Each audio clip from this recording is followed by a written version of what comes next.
ஒரு ஊர்ல ஒரு ஆள் இருந்தான். தையல் கடை வச்சிருந்தான். அவங்கிட்ட ஒருத்தன் ஒரு சட்டை துணி எடுத்து கொடுத்து தைக்க சொல்லியிருந்தான். வர்ற சனிக்கிழமை வா வந்து வாங்கிட்டு போ அப்படின்னு அவன் சொல்லியிருந்தான். அதே மாதிரி இவன் வந்தான். அவன் தச்சு வச்சிருந்த சட்டையை கொடுத்தான். இவன் வாங்கி அங்கேயே போட்டு பார்த்தான். கை நீளம் ஒண்ணுக்கு ஒண்ணு வித்தியாசமா இருந்தது. வலது கை இடது பக்கத்தை விட நீளம் குறைச்சலா இருந்தது. அவன் முணுமுணுக்க ஆரம்பிச்சுட்டான். என்ன இது இப்படி தைச்சுட்டியேன்னு. இதுக்கு அவன் சொன்னான், ஐயையோ இதுக்காகவா சங்கடப்படுறீங்க, வலது கையை மட்டும் கொஞ்சம் உள்ள இழுத்தாப்புல வச்சுக்கிட்டீங்கன்னா சரியா போகுது. மற்றபடி அந்த சட்டையில உள்ள கலை அம்சத்தை கவனிங்க, எவ்வளவு அற்புதமா தச்சிருக்கேன் பாருங்க. ஒரு சின்ன குறைய இப்படி எல்லாம் பொருட்படுத்த வேண்டியதில்லை. நான் சொன்னது மாதிரி கைய கொஞ்சம் உள்ள இழுத்தது மாதிரி வச்சுக்கிட்டு நடந்து போங்க, ஜோரா இருக்கும் அப்படின்னா. அவனும் யோசிச்சு பார்த்தான். சரியான யோசனையா தான் தோணுச்சு. கொஞ்சம் முயற்சி பண்ணி வலது கையை கொஞ்சம் உள்ள இழுத்து சட்டை சரியா இருக்கிறது மாதிரி பண்ணிட்டான். இப்ப மறுபடியும் ஒரு பிரச்சனை. வலது கையை உள்ள இழுத்த மாதிரி அப்படியே வச்சுக்கிட்டதும் முதுகு பக்கம் கொஞ்சம் துணி தளர்த்தியா தொங்குறது மாதிரி தெரிஞ்சது. என்ன இது முதுகு பக்கம் துணி குவிஞ்சுட்டுதே தொங்குதே அப்படின்னா மறுபடியும், அடடா இதுக்காகவா கவலைப்படுறீங்க, உடம்ப அதுக்கு தகுந்த மாதிரி கொஞ்சம் வளைச்சிக்கிட்டா சரியா போடுது. இதுக்காக அந்த அழகான தையலை பிரிச்சு அதுல உள்ள கலை அம்சத்தை கெடுக்கிறதுக்கு என் மனசு இடம் தரல. எவ்வளவுக்கு தளர்த்தியா இருக்கோ அவ்வளவுக்கு கொஞ்சம் உடம்ப வளைச்சி அப்படி குனிஞ்சது மாதிரி போங்க போதும் அப்படின்னா. அதுவும் நல்ல யோசனையா தான் பட்டுது இவனுக்கு. சரின்னு சொல்லிவிட்டு புறப்பட்டான். தெருவில் இறங்கினான். கைய கொஞ்சம் உள்ள இழுத்தான். உடம்ப கொஞ்சம் முன்னால வளைச்சான். சட்டைக்கு தகுந்த மாதிரி உடம்ப பண்ணிட்டான். மெதுவா நடந்து போறான். இப்போ எதிரில் இன்னொருத்தன் வரான். இவனை பாக்குறான். இவன் போட்டிருக்கிற சட்டையை பாக்குறான். ஆஹா அற்புதம்ங்கிறான். சும்மா சொல்லக்கூடாது, ரொம்ப நல்லா இருக்கு. நிச்சயமா இது இந்த ஊர் மேல தெருவில் இருக்கிற ஒருத்தன் இருக்கானே, அவன் தச்சதா தான் இருக்கணும் அப்படின்னா. இதை கேட்டதும் அவனுக்கு ஆச்சரியம். எப்படி அவ்வளவு கரெக்டா கண்டுபிடிச்சிங்க அப்படின்னு கேட்டிருக்கான். இதுக்கு அந்த வழிபோக்கன்னு சொன்னானா, அவன் ரொம்ப கெட்டிக்காரன். உங்களை மாதிரி உடம்பும் கையும் வளைஞ்சு போன ஒரு ஆசாமிக்கு அவனை தவிர வேற யாராலேயும் இவ்வளவு பொருத்தமான ஒரு சட்டையை தைக்க முடியாது அப்படின்னானா. பாருங்க, அவனுக்காக இவன் அனுசரிக்க போய் இவனோட நிலைமை எப்படி ஆயிடுது பாருங்க.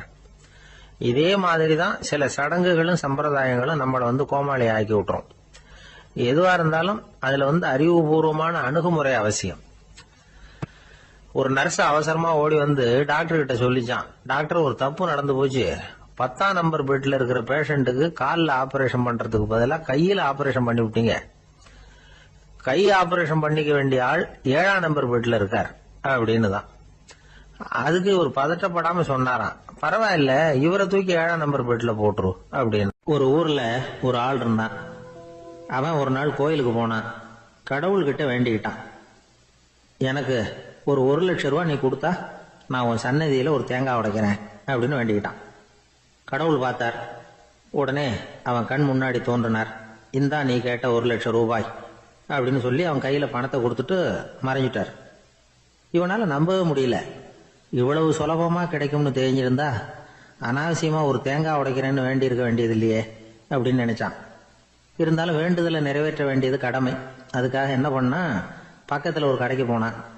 ஒரு தேங்காயை கையில் எடுத்தான். இது என்ன விலைன்னு கேட்டான். 5 ரூபான்னார் கடையில இருந்தவர். அதிகமா இருக்குதே விலைன்னா. அப்படின்னா ஒண்ணு செய்யுங்க, அடுத்த ஊருக்கு போங்க, அங்க தென்னந்தோப்பு அதிகம், அதனால அங்க இதை விட குறைஞ்ச விலைக்கு கிடைக்கும் அப்படின்னார். சரின்னு அடுத்த ஊருக்கு கிளம்புனான். அங்க போய் விசாரிச்சான். ஒரு தேங்காய் 3 ரூபாய் விலைன்னாங்க. இதுவும் அதிகமா தெரியுதுன்னா. அப்படின்னா ஒண்ணு செய்ய, அதோ அந்த ஆத்து ஓரமா ஒரு தென்னை மரம் இருக்கு பார், அதுல நீயே ஏறி பறிச்சுக்கோ, ஒரு தேங்காய்க்கு 1 ரூபா கொடுத்தா போதும் அப்படின்னார் அந்த தோப்புக்கு சொந்தக்காரரு. இவனுக்கு மரம் ஏற தெரியாது. இருந்தாலும் ஆசை யார விட்டுது, விலை சல்லிசா இருக்குதே. ஆத்து ஓரம் போனா தட்டு தடுமாறி அந்த மரத்துல ஏறினா அந்த தென்னை மரம் வளைஞ்சி ஆத்து பக்கம் போய் அப்புறம் நிமிர்ந்து இருந்தது. அதாவது மரத்தின் உச்சி சரியா ஆத்துக்கு நடுவில் இருந்தது. ஆத்துல வெள்ளம் கரபுரண்டு ஓடிக்கிட்டு இருக்கு. இவன் கடவுள் கொடுத்த 1,00,000 ரூபாயை மடியில வச்சு இறுக்கி கட்டிக்கிட்டான். உச்சிக்கு போய் காய் பறிக்கிற சமயத்துல காத்து மழையும் பலமா கலந்து அடிக்க ஆரம்பிச்சுட்டுது. கால் வழுக்கி விட்டுட்டுது. இவன் சடார்னு ஒரு தென்னை மட்டையை பிடிச்சிக்கிட்டு தொங்க ஆரம்பிச்சிட்டான். கீழே பயங்கரமான வெள்ளம். மடியில 1,00,000 ரூபாய் பணம். என்ன செய்யறதுன்னு தவிக்கிறான். இந்த சமயம் கரையில ஒரு யானை பாகன் யானையை குளிப்பாட்டிக்கிட்டு இருக்கிறான். அது அவன் கண்ணில் பட்டது. ஐயா ஒரு உதவின்னு கத்துனான். அவன் என்ன செய்யணும்னு கேட்டான். உன் யானையை மெதுவா இங்க அழைச்சிட்டு வா, எனக்கு நேரா கீழே நிறுத்து, என் காலை பிடிச்சி மெதுவா கீழே இறக்கி விட்டுரு, என் மடியில் இருக்கிற பணத்துல உனக்கு 10,000 ரூபா தரேன் அப்படின்னா. அவன் பார்த்தான், காலை கையை பிடிச்சா கூட எவனும் இந்த காலத்துல 10 ரூபாய்க்கு மேல தரமாட்டேங்கிறான், இவன் காலை பிடிச்சா 10,000 தர்றேங்கிறான் அப்படின்னு யோசனை பண்ணா. உடனே யானையை கொண்டுட்டு போனான். அவனுக்கு நேரம் கீழே நிறுத்தினான். அவன் காலை பிடிச்சான். அவ்வளவுதான். அந்த நேரம் பார்த்து யானை மெதுவா நடந்து அப்பால போட்டுது. இப்ப யானை பாகன் அவன் காலை கெட்டியா பிடிச்சிட்டு தூங்குறான். பரிதாபமா மேல பாக்குறான். அவன் மட்டையை பிடிச்சிட்டு தூங்குறான். இப்ப யானை பாகன் சொல்றான், தம்பி மட்டையை விட்டுறாத, கெட்டியா பிடிச்சிக்கோ, நான் உனக்கு 10,000 ரூபா தரேன், இதோ மடியில் தான் வச்சிருக்கேன்னா. மேல தொங்குறவனுக்கு இந்த நிலைமையிலேயும் ஒரு சந்தோஷம், மேற்கொண்டு ஒரு 10,000 ரூபா நமக்கு கிடைக்கும் போல இருக்கே அப்படின்னு. இந்த சமயத்துல ஒருத்தன் ஒட்டகத்தை ஓட்டிட்டு வந்தான் அந்த பக்கமா குளிப்பாட்டுறதுக்கு. யானை பாகம் பார்த்துட்டான். ஐயா ஒட்டகக்காரரே, அதை இங்க கொண்டுட்டு வா, எங்க காலை பிடிச்சி பத்திரமா இறக்கி விடு, நாங்க பணம் கொடுக்குறோம்னா. அவனும் பணத்துக்கு ஆசைப்பட்டு வந்தான். அவன் காலை பிடிக்கிற சமயம் ஒட்டகமும் நழுவி போட்டுது. இப்ப 3 பேருமே வரிசையா தொங்குறாங்க. ஒட்டகக்காரன் கத்துறான், தம்பி மட்டையை விட்டுறாத, கெட்டியா பிடிச்சிக்கோ, நான் என் மடியில இருக்கிற 5,000 உனக்கு தந்துடுறேன்னா. மேல தொங்குறவனுக்கு இன்னமும் சந்தோஷம், இவனும் பணம் தர்றேங்கிறான் அப்படின்னா இன்னைக்கு நமக்கு மொத்த பண வரவு எவ்வளவு அப்படின்னு ஒவ்வொன்னா கூட்டி பார்க்க ஆரம்பிச்சான். மனக்கணக்கு சரியா வரல. அதனால அப்படியே விரல விட்டு எண்ண ஆரம்பிச்சான். அவ்வளவுதான், மட்டையை விட்டுட்டு கை நழுவி வந்துட்டுது. 3 பேரும் பொத்துன்னு ஆத்துல விழுந்தாங்க. படாத பாடுபட்டு தட்டு தடுமாறி கரைக்கு வந்து சேர்ந்தாங்க. 3 பேர் மடியில் இருந்த பணமும் ஆத்தோட போட்டுது. பேராசை பெருநஷ்டம் அப்படின்னு ஒரு பழமொழி இருக்குல்ல, அதை விளக்கறதுக்காக சொல்லப்பட்ட கதை இது. இந்த காலத்துல ஒருத்தர் ஒரு நீச்சல் குளத்துல நீச்சல் அடிச்சுக்கிட்டு இருக்கிறார். காவலுக்கு இருந்தவர் அதை கவனிச்சுட்டார். கரையில இருந்து சத்தம் போட்டாராம், இதோ பாருங்க, இங்க ராத்திரி 8 மணிக்கு மேல நீச்சல் அடிக்கிறது சட்டப்படி குற்றம், அதுக்கு அனுமதி கிடையாது, தெரியாதா உங்களுக்கு அப்படின்னாராம். இதுக்கு அவரு, ஐயோ நான் நீச்சல் அடிக்க வந்தவன் இல்லைங்க, சும்மா சுத்தி பார்க்க வந்தவன், தடுமாறி குளத்துல விழுந்துட்டேன், நீச்சல் தெரியாது, அதனால தத்தளிச்சுக்கிட்டு இருக்கிறேன் அப்படின்னு கத்துனாராம். கரையில இருந்தவர் பார்த்தார். ஓ அப்படின்னா சரி, அதுக்கு ஒன்றும் தடை இல்லை அப்படின்னு சொல்லிவிட்டு அவர் பாட்டு நடந்து போயிட்டாராம். ஒரு காட்டுல ஒரு நரி இருந்தது. ஒரு நாள் காலை நேரம் அது தன்னுடைய இருப்பிடத்திலிருந்து வெளியில வந்தது. கொஞ்சம் தூரம் நடந்து வந்தது. அப்பதான் அது தன்னோட நிழலை கவனிச்சு பார்த்தது. பார்த்தா அது ரொம்ப நீளமா பெருசா இருக்குது. காலை நேரத்துல நிழல் அப்படித்தானே இருக்கும். ஆனா அந்த நரிக்கு அந்த விஷயம் தெரியல. தன்னுடைய நீண்ட பெரிய நிழலை பார்த்து ஆச்சரியப்பட்டது. ஆஹா, நாம இவ்வளவு பெருசாவா இருக்கிறோம் அப்படின்னா என்னுடைய காலை சாப்பாட்டுக்கு ஒரு யானை இல்லைன்னா ஒரு ஒட்டகம் கிடைச்சாதான் சரியா இருக்கும் போல இருக்கு அப்படின்னு முடிவு பண்ணிட்டுது. உடனே ஒரு யானை அல்லது ஒட்டகத்தை தேடி அலைஞ்சது, எங்க கிடைக்கும்னு. கிடைக்கவே இல்லை. மத்தியானம் 12 மணி ஆயிட்டுது. பசியோட அலையுது. இப்ப தன்னோட நிழலை பார்த்தது. அது மத்தியான நிழல் எப்படி இருக்கும், அது ரொம்பவும் குறுகி போய் தெரிஞ்சது. உடனே அந்த நரி என்ன நினைச்சுக்கிட்டு தான் தெரியுமா, காலை ஆகாரம் சாப்பிடாததுனால நம்ம உடம்பு இப்படி அழைச்சி போட்டுதே அப்படின்னு நினைச்சுக்கிட்டு தான். கொஞ்ச நேரம் கழிச்சு மறுபடியும் தன்னுடைய நிழலை பார்க்குது. அது இன்னமும் குறுகி போய் காலடியிலேயே வந்துட்டுது. அதுக்கு பயமா போயிடுது. ஐயையோ, இன்னும் கொஞ்ச நேரத்துல நாம இறந்துருவோம் போல இருக்க, இப்ப என்ன செய்யறது? இந்த சமயத்துல ஒரு எறும்பு கிடைச்சா கூட போதும், அதை நம்ம காலை ஆகாரமா நினைச்சு சாப்பிட்டுள்ளாமே அப்படின்னு நினைச்சுதான். நம்முடைய நிழல் கூட நம்மள மாதிரியே தான் அடிக்கடி மாறிக்கிட்டே தான் இருக்குது. அது எப்பவும் ஒரே மாதிரி இருக்கிறது இல்ல. மனிதனுக்கு ஏற்படுகிற தன்முனைப்பு இருக்கு பாருங்க, ஈகோ, அது கூட ஒரு நிழல் மாதிரி தானா. அப்படி நினைக்க ஆரம்பிச்சுட்டா அதனால ஏதும் பிரச்சனை வராதான். தன்முனைப்பை நிழல் போலவே ஏற்றுக்கொள்ளுங்கள் அப்படிங்கிறது பெரியவங்க கருத்து. ஒரு காரியத்தை வெற்றிகரமா நல்ல விதமா செஞ்சு முடிக்கிறோம்னு வச்சுக்கோங்க, அந்த சமயத்துல ஒரு வித நுட்பமான தற்பெருமை நமக்குள்ள உண்டாகுது. இது இயற்கையானது, அதனால இது மேல பற்று வைக்கப்படாது. அப்படி வைக்க ஆரம்பிச்சுட்டா அந்த தற்பெருமை ஒரு நிரந்தர விருந்தாளியா நம்ம கிட்ட தங்கிக்கும். நம்ம நிழல் எப்படின்னு பாருங்க, நாம நடக்கும் பொழுது நம்ம பின்னாடியே வரும். தன்முனைப்பையும் அப்படியே நினைச்சுக்குங்க. நிழல் யாருக்கும் எந்த பிரச்சனையையும் உண்டாக்குறது இல்லை. ஆனா அந்த நிழலை கண்டே நாம பயப்பட ஆரம்பிச்சுட்டா நாம எதுலையும் வெற்றி காண முடியாது. நிழலோட சண்டை போடக்கூடாது. அது மாதிரி தன்முனைப்போடவும் நாம சண்டை போட வேண்டியதில்லை. இல்லாத ஒன்றோடு சண்டை போடுறது எப்படின்னா, அது இருட்டோட சண்டை போடுறது மாதிரி. நாம நிழல் கிடையாது. நம்ம கிட்ட இருக்கிற தன்முனைப்பு ஒரு நிழல். நம்ம நிழலையும் நமக்கு சமமா பாக்குறோம் பாருங்க, அங்கதான் சிக்கலே ஆரம்பம். இப்போ நாம நடந்து போய்கிட்டு இருக்கிறோம். நம்ம நிழல் தரையில விழுது. யாரோ ஒருத்தர் நம்ம நிழல் மேல காலை வச்சு நடந்து போறார். உடனே அவர்கிட்ட சண்டைக்கா போறோம், ஏண்டா என் நிழலை மிதிச்ச அப்படின்னு. நமக்கு தெரியும் அது நிழல் தாங்கிறது. அவர் உங்க மேல நடக்கல, உங்களுடைய நிழல் மேலதான் நடக்கிறார். அது மாதிரி உங்க தன்முனைப்பின் மேல யாராவது நடந்தா உங்களை அவமானப்படுத்துறதா நினைக்கிறீங்க. காரணம், நாமளும் நம்ம தன்முனைப்பும் ஒண்ணுங்கிற நினைப்பு தான் காரணம். மற்றபடி வேற ஒண்ணும் கிடையாது. நம்ம நிழல் மேல நடக்கிறவர் நம்மளை காயப்படுத்துறது இல்லை. தன்முனைப்பை வேண்டாத ஒன்னாவும் பார்க்க வேண்டியதில்லை. அது இயற்கை. நிழலை உங்க முன்னாடி வைக்க வேணாம், அது உங்க பின்னாடியே இருக்கட்டும். நிழலின் நிழலாகி விடாதீர்கள், நீங்கள் நீங்களாகவே இருங்கள். இதுதான் சான்றோர் சிந்தனை. ஒரு பேருந்துல ஒரே நெரிசல். ஒருத்தர் பக்கத்துல நின்றுகிட்டு இருந்தவர்கிட்ட ரொம்ப பணிவா விசாரிச்சார், ஏன் சார் நீங்க ஏதாவது பெரிய உத்தியோகத்துல இருக்கிறீங்களா அப்படின்னார். அப்படிலாம் ஒண்ணும் இல்லைங்கன்னார் அவரு. அப்படின்னா வேற ஏதாவது அரசியல்ல பெரிய பதவியில் இருக்கிறீங்களா அப்படின்னு கேட்டார். அதுவும் இல்லைங்கன்னார். சரி, பணமாவது அதிகமா வச்சிருக்கீங்களா அப்படின்னு கேட்டார். அப்படிலாம் ஒன்றும் கிடையாது சார்னார் அவரு. அப்புறம் எதுக்குடா என் காலை மிதிச்சுக்கிட்டு இருக்கிற, எடுறா காலை அப்படின்னாராம் இவர். ஒரு சன்னியாசி, அவரு ஒரு நாள் ஒரு கனவு கண்டாராம். அந்த கனவுல அவர் சொர்க்கத்துக்கு போறார். அங்க ஒரு பெரிய திருவிழா நடந்துகிட்டு இருக்குது.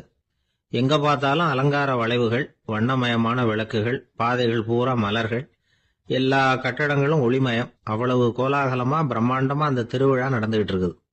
அது என்ன திருவிழாங்கிறது இந்த சன்னியாசிக்கு புரியல. அங்க எதிரில் வந்துகிட்டு இருந்த ஒருத்தரை நிறுத்தி, என்ன விசேஷம் இங்க அப்படின்னு விசாரிச்சாராம்.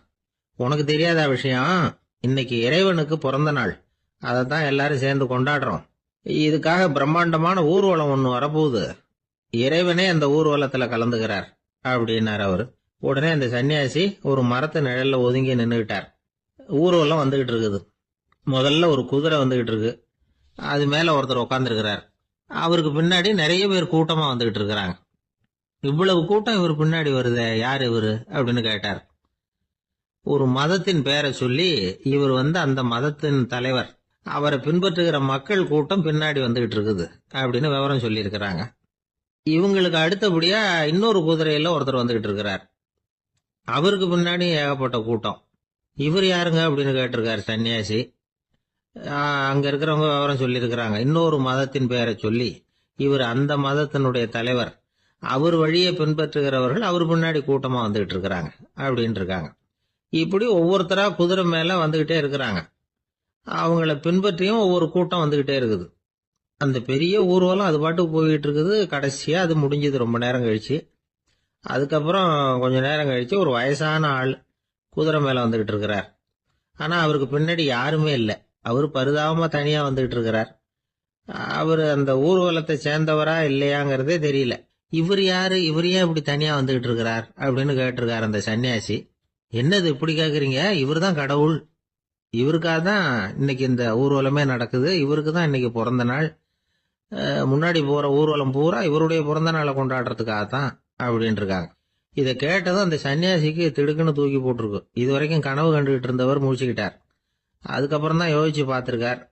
உண்மைதான், மக்கள் எல்லாரும் பக்தி மார்க்கத்துல போறதா நினைச்சுக்கிட்டு பாதை மாறி போயிட்டு இருக்கிறாங்க. கடவுளை பின்பற்றுவதாக நினைக்கிறாங்க பக்தர்கள். ஆனா கடவுளுக்கு பின்னாடி யாருமே இல்லை. இன்னமும் இயல்பா இதை பத்தி யோசிச்சு பார்த்தா, உண்மைக்கு பின்னாடி தான் நான் போய்கிட்டு இருக்கேன் அப்படின்னு நிறைய பேர் சொல்றாங்க. ஆனா அந்த உண்மை அனாதையா போய்கிட்டு இருக்குது. அப்படி ஆயிட்டுது உலகம். இந்த காலத்திலயும் ஒரு ஊர்வலம், ஒரு பெரிய மனுஷருக்கு பிறந்த நாள் விழா. அவரு குதிரை மேல ஏறி முன்னாடி போயிட்டு இருக்கிறார். அவருக்கு பின்னாடி ஒரு 100 பேர் தொண்டர்கள். அவங்க பாட்டுக்கு போறாங்க. எல்லாம் பணம் கொடுத்து ஏற்பாடு பண்ணவங்க. எல்லாம் பணம் வாங்கிட்டு பின்னாடி போயிட்டு இருக்கிறாங்க. கொஞ்ச தூரம் நடந்ததும் கால் வலிக்க ஆரம்பிச்சுட்டுது. ஒவ்வொருத்தரும் அப்படியே ஒதுங்க ஆரம்பிச்சுட்டாங்க. அதான் முன்னாடியே பணம் கிடைச்சிட்டுதே, இனிமே ஒதுங்கினா என்னன்னு ஒதுங்கிட்டாங்க. ஒரு கட்டத்துல குதிரையில போறவர் தற்செயலா திரும்பி பாக்குறாரு, பின்னாடி யாருமே இல்லை. எல்லாரும் ஓடி போயிட்டாங்க. ஒரே ஒரு ஆள் மட்டும் ரொம்ப விசுவாசமா பின்னாடி நடந்து வந்துகிட்டு இருந்தான். ஏன்பா நீ மட்டும் வந்துகிட்டு இருக்கிறிய, நீ வீட்டுக்கு போகலையான்னு கேட்டிருக்காரு அவரு. நீங்க அந்த குதிரையையும் அதுக்குள்ள வாடகை பணத்தையும் கொடுத்துட்டீங்கன்னா நானும் போயிடுவேன் அப்படின்னு நானா இந்த ஆள். ஒருத்தன் வேகமா ஓடி வந்தான். ஏப்பா அப்படி தலை தெறிக்க ஓடி வர்றேன்னு கேட்டேன். பின்னாடி துரத்திக்கிட்டு வருது சார் அப்படின்னா. ஏதாவது நாய் துரத்திக்கிட்டு வருது போல இருக்கு அப்படின்னு நினைச்சு அவனுக்கு பின்னாடி பாக்குறேன். கண்ணு கேட்டின தூரம் வரைக்கும் எதுவுமே தெரியல. ஏன்பா எதுவும் உன்னை துரத்துறது மாதிரி தெரியலையே என்ன? நல்லா பாருங்க சார் அப்படின்னா. பார்த்துட்டு தான் சொல்றேன் என்ன. இதோ பாருங்க சார், இதுதான் என்ன துரத்துது அப்படின்னு அவன் காட்டுறான். அவன் சுட்டி காட்டின இடத்துல பார்த்தா அங்க அவனுடைய நிழல் தான் தெரியுது. என்னப்பா சொல்ற அப்படின்னு சொல்லி அவனை சந்தேகமா பார்த்தேன். அதுக்கப்புறம் தான் அவன் விவரமா பேசினான். சார், எனக்கு என் நிழலை கண்டா பிடிக்கிறது இல்ல. எப்ப பார்த்தாலும் இது என்னையே பின்தொடர்ந்து வந்துகிட்டு இருக்குது. இதை என்னால சகிக்கவே முடியல. இதை என்கிட்ட இருந்து பிரிக்கிறதுக்கு எவ்வளவோ முயற்சிகள்லாம் பண்ணி பார்த்துட்டேன், முடியலன்னா. அப்படி என்னென்ன முயற்சிகள் பண்ணினேன் அப்படின்னு கேட்டேன்.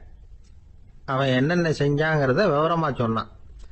அவன் என்ன பண்ணிருக்கிறான், ஒரு பெரிய குழியை தோண்டி அதுல தன்னுடைய நிழலை புதைச்சிருவோம் அப்படின்னு முடிவு பண்ணிட்டு மண்வெட்டி எடுத்துக்கிட்டு தோட்டத்து பக்கம் போயிருக்கான்.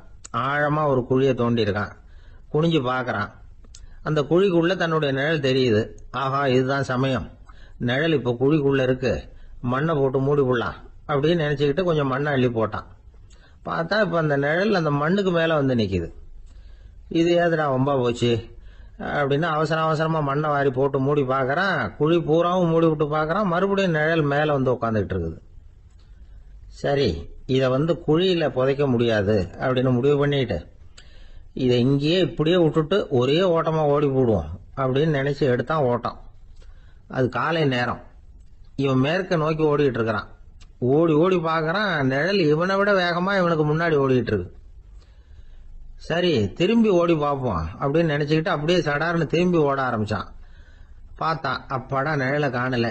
கொஞ்ச தூரம் ஓடி ஒரு இடத்துல நின்னு அப்படியே சாவகாசமா திரும்பி பாக்குறான். பின்னாடி நின்றுட்டு இருக்குது நிழல்.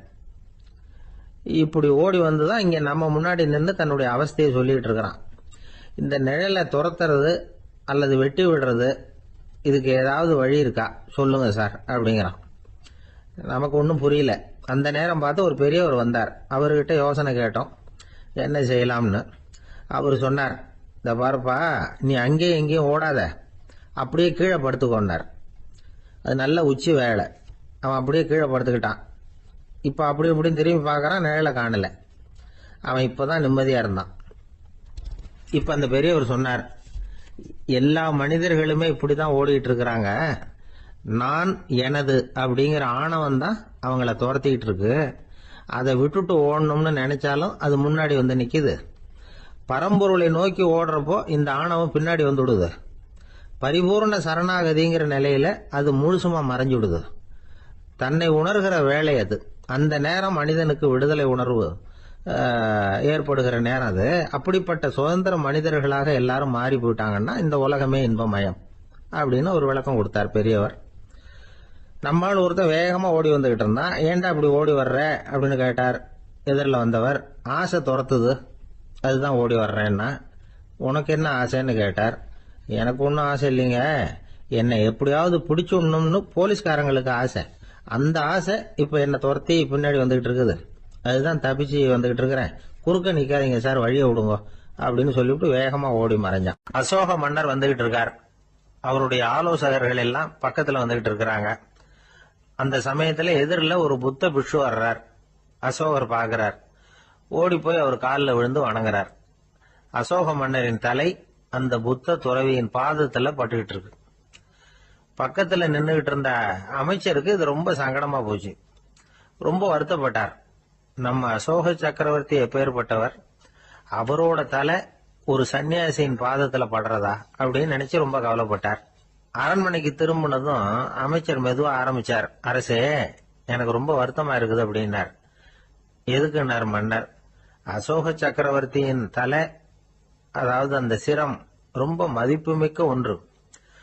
அது ஒரு சன்னியாசியின் காலில் படலாமா அப்படின்னார். அசோகர் பதில் சொல்லல, சிரிச்சார், போயிட்டார். அதுக்கப்புறம் ஒரு சரியான சந்தர்ப்பத்துக்காக காத்துக்கிட்டு இருந்தார். ஒரு நாள் அமைச்சரை கூப்பிட்டார். எனக்கு 3 தலைகள் வேணும் அப்படின்னார். சொல்லுங்க, கொண்டுகிட்டு வரேன் அப்படின்னார் அமைச்சர். அசோகர் சொன்னார், முதல்ல எனக்கு தேவையானது ஒரு ஆட்டின் தலை, 2வது ஒரு புலியின் தலை, 3வது ஒரு மனிதனின் தலை. இதுதான் அசோகர் கேட்டது. எங்க இருந்தாலும் கொண்டு வாங்கன்னார். அமைச்சர் புறப்பட்டார். ஆட்டுத்தலை புலித்தலை கிடைச்சிட்டுது. அப்புறமா ஒரு சுடுகாட்டுக்கு போய் ஒரு மனித தலையும் சேகரம் பண்ணிட்டு ராஜா கிட்ட வந்துட்டார். அரசே, உங்கள் ஆணைப்படி 3 தலைகளையும் கொண்டு வந்திருக்கிறேன்னார். அசோகர் பார்த்தார். ரொம்ப நல்லது, இப்ப இது 3ஐயும் எடுத்துக்கிட்டு போய் சந்தையில வித்துட்டு வாங்க அப்படின்னார். அமைச்சர் அதுகளை எடுத்துக்கிட்டு சந்தைக்கு போனார். முதல்ல ஆட்டுத்தலை நல்ல விலைக்கு வித்து போச்சு. நல்ல விலை கொடுத்து வாங்கிட்டு போட்டாங்க. அடுத்தபடியா புலி தலைய ஒருத்தர் வாங்கிட்டார். அதை பாடம் பண்ணி வீட்டுல மாட்டி வைக்கலாமே அப்படின்னு நினைச்சு அதையும் வாங்கிட்டு போட்டார். மனித தலையை மட்டும் வாங்கறதுக்கு யாரும் முன் வரல. எல்லாரும் அதை பார்த்துட்டு விலைக்கு போக ஆரம்பிச்சாங்க. அமைச்சர் திரும்பி வந்தார்.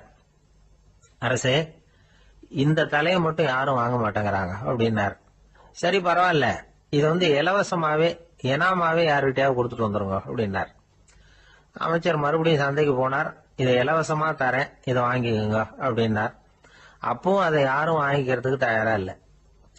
மறுபடியும் திரும்பி வந்து மன்னர்கிட்ட விவரத்தை சொன்னார். இப்போ மன்னர் சொல்றார், அமைச்சரே, உயிர் இருக்கிற வரைக்கும் தான் இந்த தலைக்கு மதிப்பு. ஜீவன் போனதுக்கு அப்புறம் அதோட மதிப்பும் போயிடுது. அதனால மதிப்பு இருக்கும் பொழுதே பெரியவர்கள் பாதம் பணிந்து அந்த புனிதத்தை பெற்றுக்கொள்ளணும் அப்படின்னார். பணிவுங்கிறது வேற, அடிமைத்தனம்ங்கிறது வேற. பெரியவர்களை பணிவது நமக்கு பெருமை தரக்கூடிய விஷயம். இதை மனசுல வச்சுக்கிட்டு எப்போ காலில் விழணும், எப்போ காலில் விழக்கூடாது அப்படிங்கறத முடிவு பண்ணிக்கணும். ஒரு சாதாரண ஆள் நடந்து வந்துகிட்டு இருந்தார். எதிரில் வந்த ஒரு பெரிய மனுஷன் ஓடி போய் அவர் காலில் விழுந்து தன்னுடைய தலையை அவர் பாதத்துல கொண்டு போய் வச்சார். கொஞ்ச நேரம் கழிச்சு எழுந்திரிச்சு வந்துட்டார். வந்த பிறகு இவரை கேட்டேன், ஏன் திடீர்னு ஓடி போய் அந்த ஆளு காலில் விழுந்தீங்க அப்படின்னு. அவர் போட்டிருக்கிறது என்னோட காணாம போன செருப்பான்னு கண்டுபிடிக்கிறதுக்காக அப்படி விழுந்தேன் அப்படின்னு. ஒரு ஊர்ல ஒருத்தர் இருந்தார். ரொம்ப நல்லவர். யாருக்காவது ஏதாவது கொடுத்துக்கிட்டே இருப்பார். கொடையாளி. தினமும் யாராவது ஒருத்தருக்கு ஏதாவது கொடுக்கலன்னா அவருக்கு தூக்கம் வராது. அப்படி ஒரு பழக்கம். அது மட்டும் இல்ல, அவர் கொடுக்கறது அடுத்தவங்களுக்கு தெரியாது. அவ்வளவு ரகசியமா அதை கொடுப்பார். வலது கை கொடுக்கறது இடது கைக்கு தெரியக்கூடாதுன்னு சொல்லுவாங்கல்ல, அது மாதிரி அவர். ஒரு நாள் ராத்திரி அவர் ஏற்கனவே தயாரா கட்டி வச்சிருந்த பணம் முடிச்ச கையில எடுத்துக்கிட்டு வீட்டை விட்டு வெளியில வந்தார். தெருவில் இறங்கி நடந்தார். இன்னைக்கு யாருக்கு தர்மம் செய்யறது அப்படின்னு யோசனை பண்ணிட்டு இருட்டில் நடந்து வந்துகிட்டு இருக்கிறார்.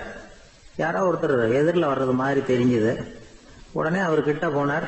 தன்கிட்ட இருந்த பணம் முடிச்சு அவசரமா அவர் கையில திணிச்சுட்டு திரும்பி வந்துட்டார். அப்பாடா, ஒரு வழியா யாருக்கும் தெரியாம இன்னைக்கு தர்மம் பண்ணியாச்சு அப்படிங்கிற மகிழ்ச்சி, மன நிறைவு அவர் முகத்துல. நிம்மதியா தூங்கினார். அப்புறம் எழுந்திரிச்சார். மறுநாள் காலையில ஊரு பூரா ஒரே பேச்சு. என்ன பேச்சுன்னா, நேற்று ராத்திரி ஒரு திருடன் கையில யாரோ பணத்தை கொடுத்துட்டு போயிருக்கிறாங்க அப்படின்னு எல்லாரும் பேசிக்கிட்டு இருக்கிறாங்க. இதை கேள்விப்பட்டதும் அந்த பெரியவருக்கு ரொம்ப வருத்தமா போச்சு. அடடா, போயும் ஒரு திருடனுக்கா உதவி பண்ணிருக்கிறோம், பிரயோஜனம் இல்லாம போட்டுதே அப்படின்னு நினைச்சார். சரி, இன்னைக்கும் யாருக்காவது உதவி பண்ணணும் அப்படின்னு முடிவு பண்ணினார். ராத்திரி நேரம் வந்தது. இவர் வழக்கம் போல தெருவில் இறங்கி நடந்தார். கையில பணம் முடிச்சு. எதிரில் ஒரு பெண் உருவம் மங்களா தெரிஞ்சது. இவர் உடனே அந்த பெண் கிட்ட பணத்தை கொடுத்துட்டு திருப்தியா திரும்பி வந்துட்டார். மறுநாள் காலையில ஊர் பூரா என்ன பேசிக்கிட்டாங்க தெரியுமா? நேற்று ராத்திரி நெறி தவறி நடக்கிற ஒரு பெண்ணின் கையில யாரோ பணத்தை வச்சுட்டு போயிருக்கிறாங்க அப்படின்னு எல்லாரும் பேசிக்கிறாங்க. அடடா, இன்னைக்கும் தவறுதலா நடந்து போச்சு அப்படின்னு ஒரு வருத்தப்பட்டார். இருக்கட்டும், இன்னைக்கும் ஏதாவது தர்மம் பண்ணுவோம் அப்படின்னு நினைச்சுக்கிட்டாரு. 3வது நாள் ராத்திரியும் புறப்பட்டார். இப்பவும் எதிரில் ஒருத்தர் வந்தார். இவர் பணத்தை கொடுத்தார், திரும்பி வந்துட்டார். மறுநாள் மக்கள் என்ன பேசிக்கிட்டாங்கன்னா, நேற்று ராத்திரி ஒரு செல்வந்தர் கையில யாரோ பணத்தை கொடுத்துட்டு போயிருக்கிறாங்க அப்படின்னு பேசிக்கிட்டாங்களாம். அவருக்கு ரொம்ப வருத்தமா போட்டுது. என்ன இது, கனவு இப்படி ஆகிட்டு இருக்குதே அப்படின்னு நினைச்சுக்கிட்டே படுத்து தூங்கினார். அன்னைக்கு ராத்திரி ஒரு கனவு. அந்த கனவுல இறைவன் சொன்னாராம், இத பாருப்பா, நீ கொடுத்த தர்மம் வீணா போயிடல. உன்கிட்ட பணம் வாங்கின அந்த திருடன் திருந்திட்டான், அந்த பொண்ணும் திருந்திட்டா, அந்த செல்வந்தனும் கொடையாளி ஆயிட்டான், எல்லாருக்கும் உதவி பண்ண ஆரம்பிச்சுட்டான் அப்படின்னு சொன்னாராம். இந்த கதையை சொன்னவர் யாருன்னா நபிகள் நாயகம். இதுல உள்ள கருத்து என்னன்னா, நல்ல மனசோட தர்மம் பண்ணுனா அது வீணா போறதில்லை. இன்னொரு கருத்து, தர்மம் தன்னை மட்டுமல்ல அடுத்தவங்களையும் தீமையிலிருந்து காப்பாற்றும். இதுதான் நாம புரிஞ்சுக்க வேண்டியது. இந்த காலத்திலயும் இது மாதிரி சில சம்பவங்கள் நடக்கிறது உண்டு. ஒரு பெரியவர் இருட்டுல நடந்து வந்துகிட்டு இருந்தாரு. எதிரில் வந்த ஒருத்தன் வலுக்கட்டாயமா ஒரு கையை பிடிச்சி ஒரு பண முடிப்பை கொடுத்து வச்சுக்க சொல்லிவிட்டு விலைக்கு போயிட்டான். பெரியவருக்கு ஆச்சரியம், இந்த காலத்திலயும் இப்படி வலது கை கொடுக்கறது இடது கைக்கு தெரியக்கூடாதுன்னு நினைக்கிற கொடையாளிகள் உண்டு போல இருக்கு அப்படின்னு யோசனை பண்ணிக்கிட்டே நடந்தார். கொஞ்ச தூரம் போயிருப்பாரு. அதுக்குள்ள அதே ஆள் திரும்பி வந்தான். கொடுத்த பண முடிப்பை திருப்பி கொடுங்க அப்படின்னு கேட்டு வாங்கிட்டான். இவருக்கு ஒன்றும் புரியல.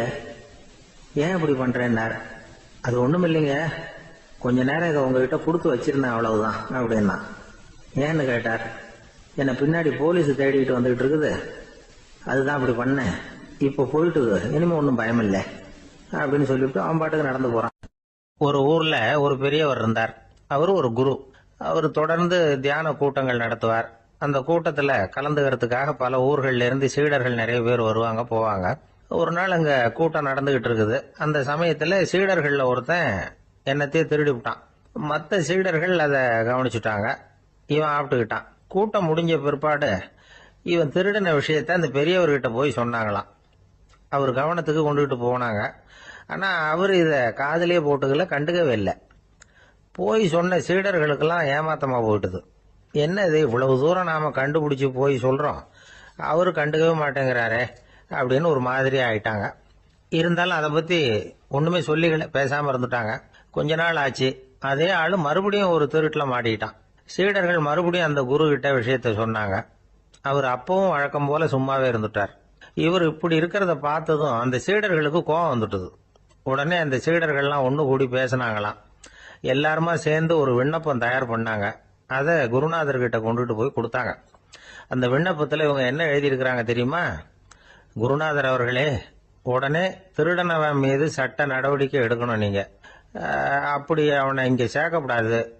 நீங்க சேர்த்தீங்கன்னா நாங்க இங்க இருக்கிறத பத்தி யோசிக்க ஆரம்பிச்சிருவோம். அவனை இந்த மடத்தை விட்டே துரத்தி பண்ணணும். நீங்க அவனை வெளியில அனுப்புங்க, இல்லைன்னா நாங்க அத்தனை பேரும் வெளியில போயிடுறோம். இப்படிதான் அந்த விண்ணப்பத்துல எழுதியிருக்கிறாங்க. குரு அந்த விண்ணப்பத்தை வாங்கி படிச்சு பார்த்தார். அதுக்கப்புறம் அதை எழுதின அத்தனை பேரையும் கூப்பிட்டாரு. எல்லாரும் இப்படி வாங்கன்னாரு. வந்தாங்க. இப்படி என் எதிரில் உட்காருங்கன்னார்.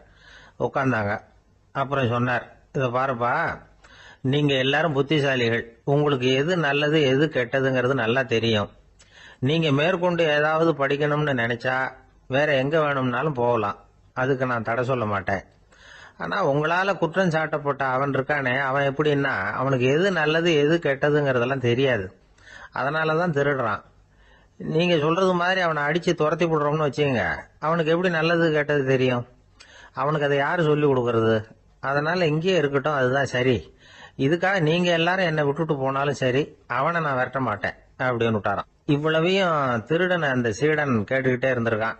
அவன் கண்கள்ல கண்ணீர். அப்படியே எழுந்திரிச்சு வந்தான். குரு காலில் விழுந்தான். அவன் கண்ணீர்ல அவனது தீமை கழுவப்பட்டது அப்படிம்பாங்க. அதாவது சீடர்களுக்கு அந்த குருவோட பெருமை அப்பதான் புரிஞ்சுதான். ஒரு நல்ல ஆசிரியர் இருக்காருன்னு வச்சுங்க, நல்லா படிக்கிற பையனுக்கு தான் பாடம் சொல்லி கொடுப்பேன்னா அது என்ன பெரிய விஷயமா? மோசமா படிக்கிறவனையும் மாத்தி காட்டுறேங்கிறது தான் பெருமை. இந்த காலத்து குரு ஒருத்தர் ஒரு ஆசிரமம் வச்சு நடத்திட்டு வந்தார். நிறைய பேர் தினம் வருவாங்க போவாங்க. ஒரு நாள் ஒருத்தன் வந்தான். அந்த குரு முன்னாடி போய் நின்னான். ஐயா, என்ன உங்க சீடனா ஏத்துக்கணும்னா. அந்த குரு நிமிர்ந்து பார்த்தார். உன்னுடைய நோக்கம் என்னன்னு கேட்டார். ஐயா, உங்ககிட்ட கொஞ்ச நாள் இருந்தேன்னா நல்ல பழக்க வழக்கங்களை கத்துக்கலாம். அதுக்கப்புறம் வெளியில போய் ஒரு நல்ல தொழில் தொடங்கி வாழ்க்கையில முன்னுக்கு வரணுங்கிறது தான் என்னோட நோக்கம் அப்படின்னா. நீ சொல்றது சரி, ஆனா உன்னால இங்க நல்ல பழக்க வழக்கங்களை கத்துக்க முடியலன்னு வச்சுக்கோ, அப்ப என்ன பண்ணுவேன் அப்படின்னு கேட்டார் அவர். அப்படி ஆச்சுன்னா என்ன, உங்களை மாதிரியே ஒரு ஆசிரமம் ஆரம்பிச்சு அதுக்கு குருவா இருந்துட்டு போறேன் அப்படின்னா. ஒரு பெரிய அரசன் இந்த உலகம் பூராவையும் ஆண்டுகிட்டு இருந்தான். ரொம்ப காலம் அப்படி அரசாட்சி பண்ணிக்கிட்டு இருந்தான். திடீர்னு அவனுக்கும் சில எதிரிகள் முளைச்சாங்க. அவங்க எல்லாம் ஒண்ணு சேர்ந்து இவனை தோற்கடிச்சுட்டாங்க. தோத்து போனது இவனுக்கு பயம் வந்துட்டுது, எங்க எதிரிகள் நம்ம கொன்னுடுவாங்களோ அப்படின்னு. வெளியில வந்தா தனக்கு ஆபத்துன்னு பயந்துகிட்டு யாருக்கும் தெரியாம ஒரு குகைக்குள்ள போய் பதுங்கி கிடக்குறான். நிலைமைய பாருங்க. முதல் நாள் அரண்மனையில அதிகாரம் பண்ணிக்கிட்டு இருந்தவன் மறுநாள் குகையில பயந்து போய் பதுங்கி கிடக்குறான். ராத்திரி நேரம் வந்தது. பசி வயத்தை கிள்ளுது. பிச்சை எடுத்து சாப்பிட வேண்டிய நிலைமை. பிச்சை எடுக்கிறதுக்கு பாத்திரம் வேணுமே, என்ன பண்றது அப்படின்னு அங்கேயும் இங்கேயும் பாக்குறான். ஒரு மூலையில யாரோ விட்டுட்டு போன ஒரு ஓடு கிடக்குது. அதை எடுத்துக்கிட்டு புறப்பட்டான். இருட்டுல வழி புரியல. ஏதோ ஒரு யூகத்துல காலை மெதுவா எடுத்து வச்சு நடந்து போயிட்டு இருக்கிறான். வழியில ஒரு கருப்பு நாய் படுத்து கிடந்தது. இருட்டுல அவன் இது கண்ணுக்கு சரியா தெரியல. அவனுக்கு தவறி போய் காலை வச்சுட்டான் அது மேல. நாய் சும்மா இருக்குமா, வள்ளுன்னு உழுந்து கடிச்சு விட்டுது. காலை பாக்குறான், காலத்தையும் நினைச்சு பாக்குறான். அரண்மனையில வந்து வீரக்கழல் அணிந்த காலை உடைய மன்னா அப்படின்னு புகழ்வாங்களே புலவர்கள்லாம்.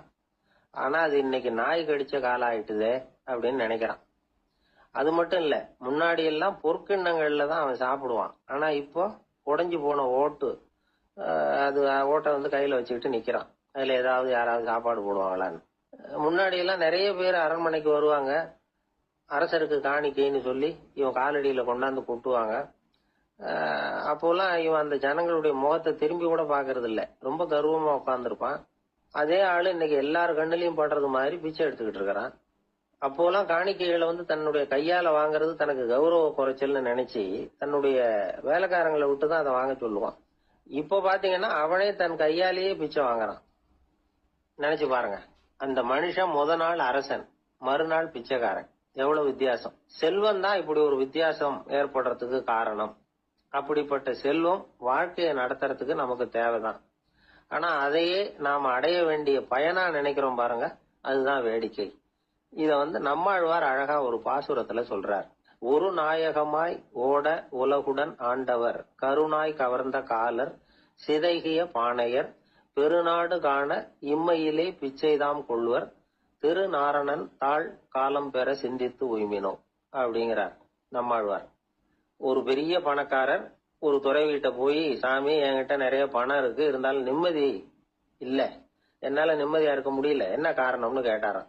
உடனே அந்த துறவி இதுக்கு நேரடியா பதில் சொல்லாம பக்கத்துல நின்றுகிட்டு இருந்த ஒரு குழந்தைய கூப்பிட்டார். அது ஓடியாந்தது. ஒரு ஆப்பிள் பழத்தை எடுத்து அது கையில கொடுத்தார். அதை வாங்கிக்கிட்டு குழந்தை சிரிச்சுது. இன்னொரு பழத்தை எடுத்து கொடுத்தார். அதை இன்னொரு கையில வாங்கிட்டு சிரிச்சுது. மூணாவது ஆப்பிள் எடுத்து கொடுத்தார். 2 பழத்தையும் நெஞ்சில் அணைச்சிக்கிட்டு 3வது பழத்தையும் வாங்கறதுக்கு முயற்சி பண்ணிச்சு. ஆனா அது உடனே நழுவி கீழே விழுந்து உருண்டு ஓடிச்சு. ஏற்கனவே இருந்ததும் விழுந்துட்டுது. இப்ப அந்த குழந்தை அழ ஆரம்பிச்சுட்டுது. இப்ப அந்த துறவி பணக்காரர்கிட்ட சொன்னாராம், குழந்தைய கவனிச்சியா? 2 ஆப்பிள் போதும்னு அது நினைச்சிருந்தா இப்போ அது அழ வேண்டிய அவசியம் வந்திருக்குமா அப்படின்னாராம். எதுவுமே அளவுக்கு மிஞ்சினா துன்பம் தான். இந்த காலத்துல இதெல்லாம் யாரு காதுல வாங்குறாங்க? ஒருத்தனை நல்ல வழிக்கு கொண்டு வரணும்னு நினைச்சு அவனை கூப்பிட்டு உட்கார வச்சு இந்த கதையை சொல்லிட்டு இருந்தாங்க. சொல்லிவிட்டு அந்த குழந்தை செஞ்சது தப்பு தானே அப்படின்னு கேட்டிருக்கிறாங்க. ஆமாம், தப்பு தான். நானா இருந்தா அப்படி செஞ்சிருக்க மாட்டேன் நானா இவன். 2 பழமே போதும்னு சொல்லிருப்பியா அப்படின்னு கேட்டிருக்காங்க. அப்படி இல்லைங்க, அவர் கொடுக்க கொடுக்க ஒவ்வொரு பழமா வாங்கி பின்னாடி வச்சுட்டு மறுபடியும் கையை நீட்டுவேன் அப்படிங்கிறானா. இவெல்லாம் எந்த காலத்துல திருந்துறது? ஒரு மனிதர், அவர் யாருக்கிட்டே தொலைபேசியில பேசிட்டு இருக்கிறார். கொஞ்சம் தூரத்துல நாம நிக்கிறோம். எட்டத்துல இருந்துகிட்டு அவரை கவனிக்கிறோம். அவர் போன்ல பேசுறத. அவர் பேசுகிற வார்த்தைகள் என்ன அப்படிங்கறத நம்ம காதுல விழல.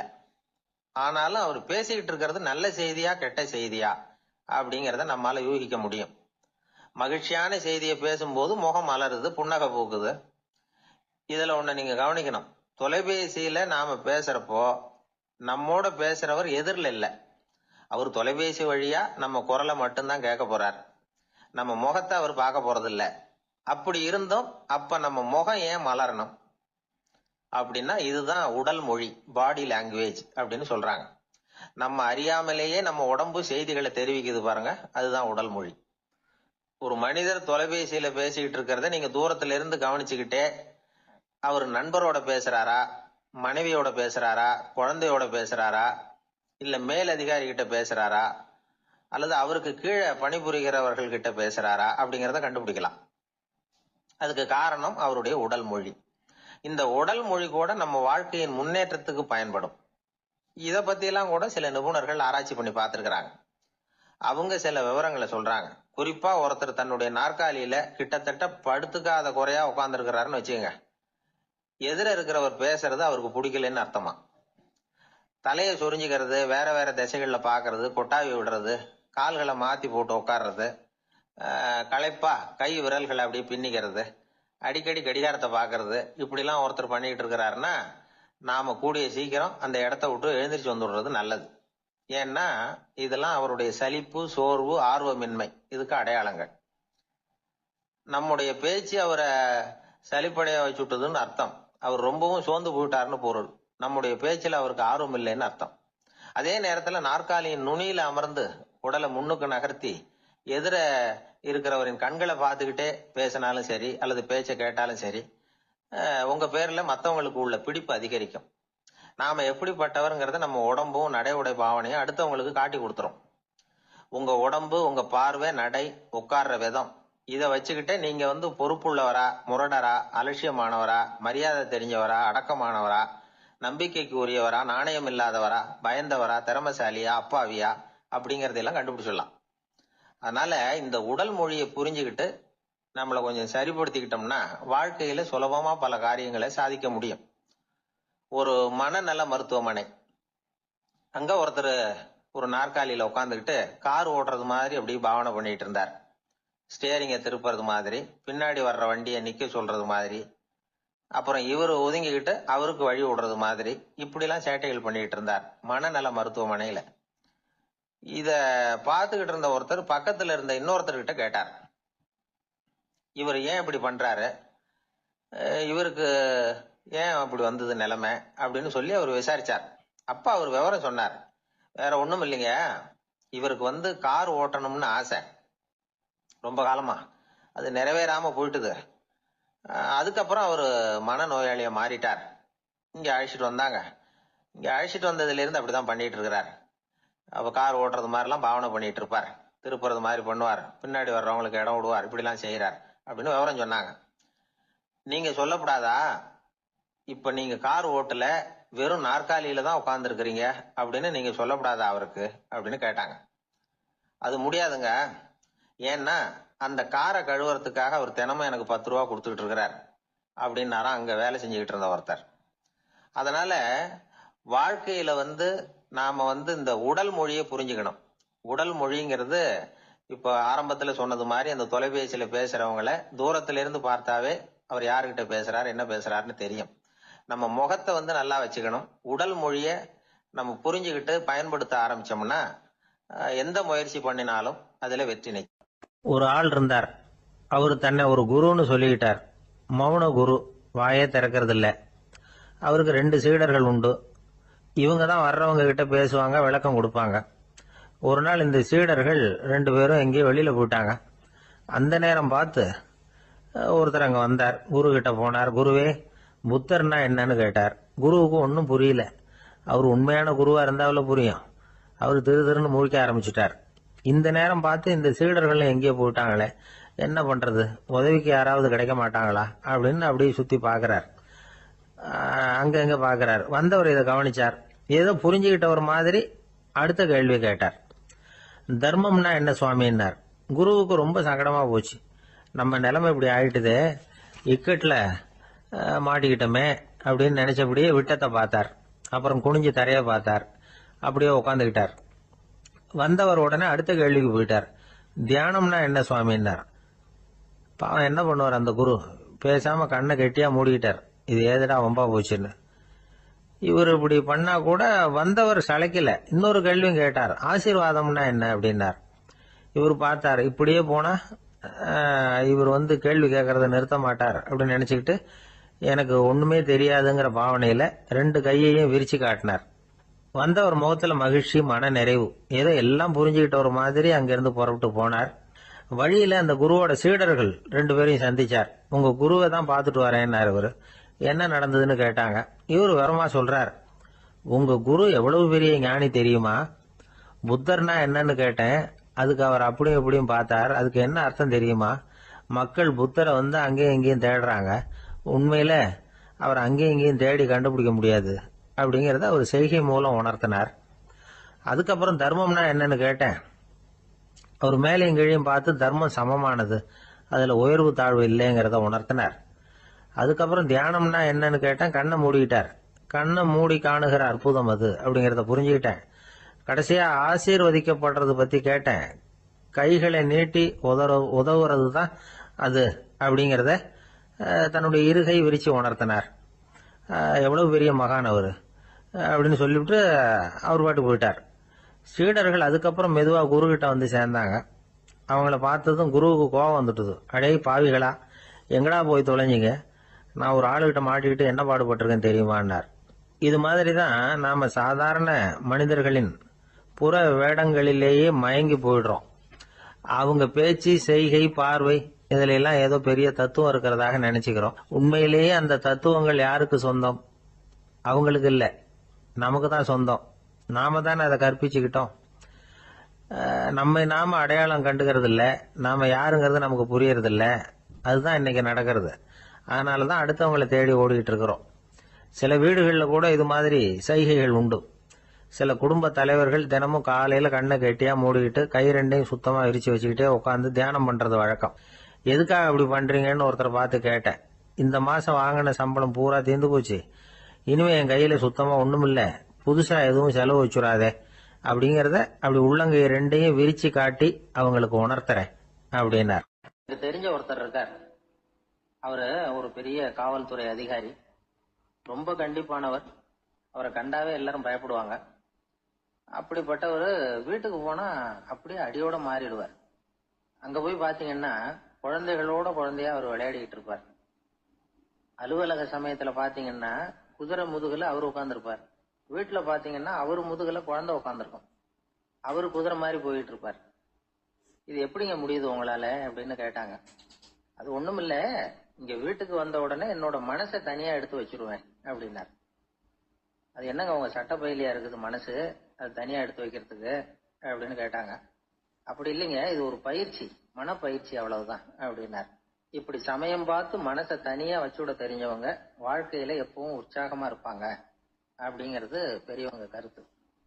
ஒரு டாக்டர் ஆஸ்பத்திரியில இருக்கிற வரைக்கும் டாக்டரா இருக்கலாம். அவர் மனைவிகிட்டையும் அவர் டாக்டரா இருக்க வேண்டிய அவசியம் இல்லை. ஒரு வக்கீல் கோர்ட்ல இருக்கிற வரைக்கும் வக்கீலா இருக்கலாம். வீட்டுக்கு வந்ததுக்கு அப்புறமும் வக்கீலா இருக்க வேண்டிய அவசியம் கிடையாது. வீட்டுல குழந்தைகள் கிட்ட விளையாடும் பொழுதும் அதுகள்கிட்ட ஃபீஸ் கேட்டுட்டு இருக்க கூடாது. நாம எப்படி இருக்கணும்னு பெரியவங்க சொல்றாங்கன்னா, மனசோட சேரக்கூடாதான்.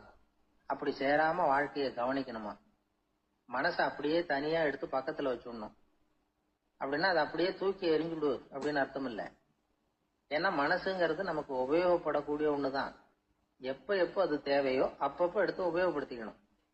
தேவைப்படுறப்போ எடுத்து கண்ணாடியை மாட்டிக்கிறோம்ல, படிக்கும் பொழுது கண்ணாடி தேவைப்படுதோ எடுத்து மாட்டிக்கிறோம் இல்லையா, அது மாதிரி கணக்கு போடுறதுக்கு மனசு தேவை. கடைக்கு போய் ஒரு பொருள் வாங்குறோம், காசு கொடுக்குறோம், மீதி சில்லறை சரியா இருக்கா அப்படின்னு எண்ணி பார்த்து வாங்க வேண்டியிருக்கு. அந்த சமயத்துல மனசை எடுத்து தனியா வச்சுட்டேன் அப்படின்னு சொல்லிட்டு இருக்க கூடாது.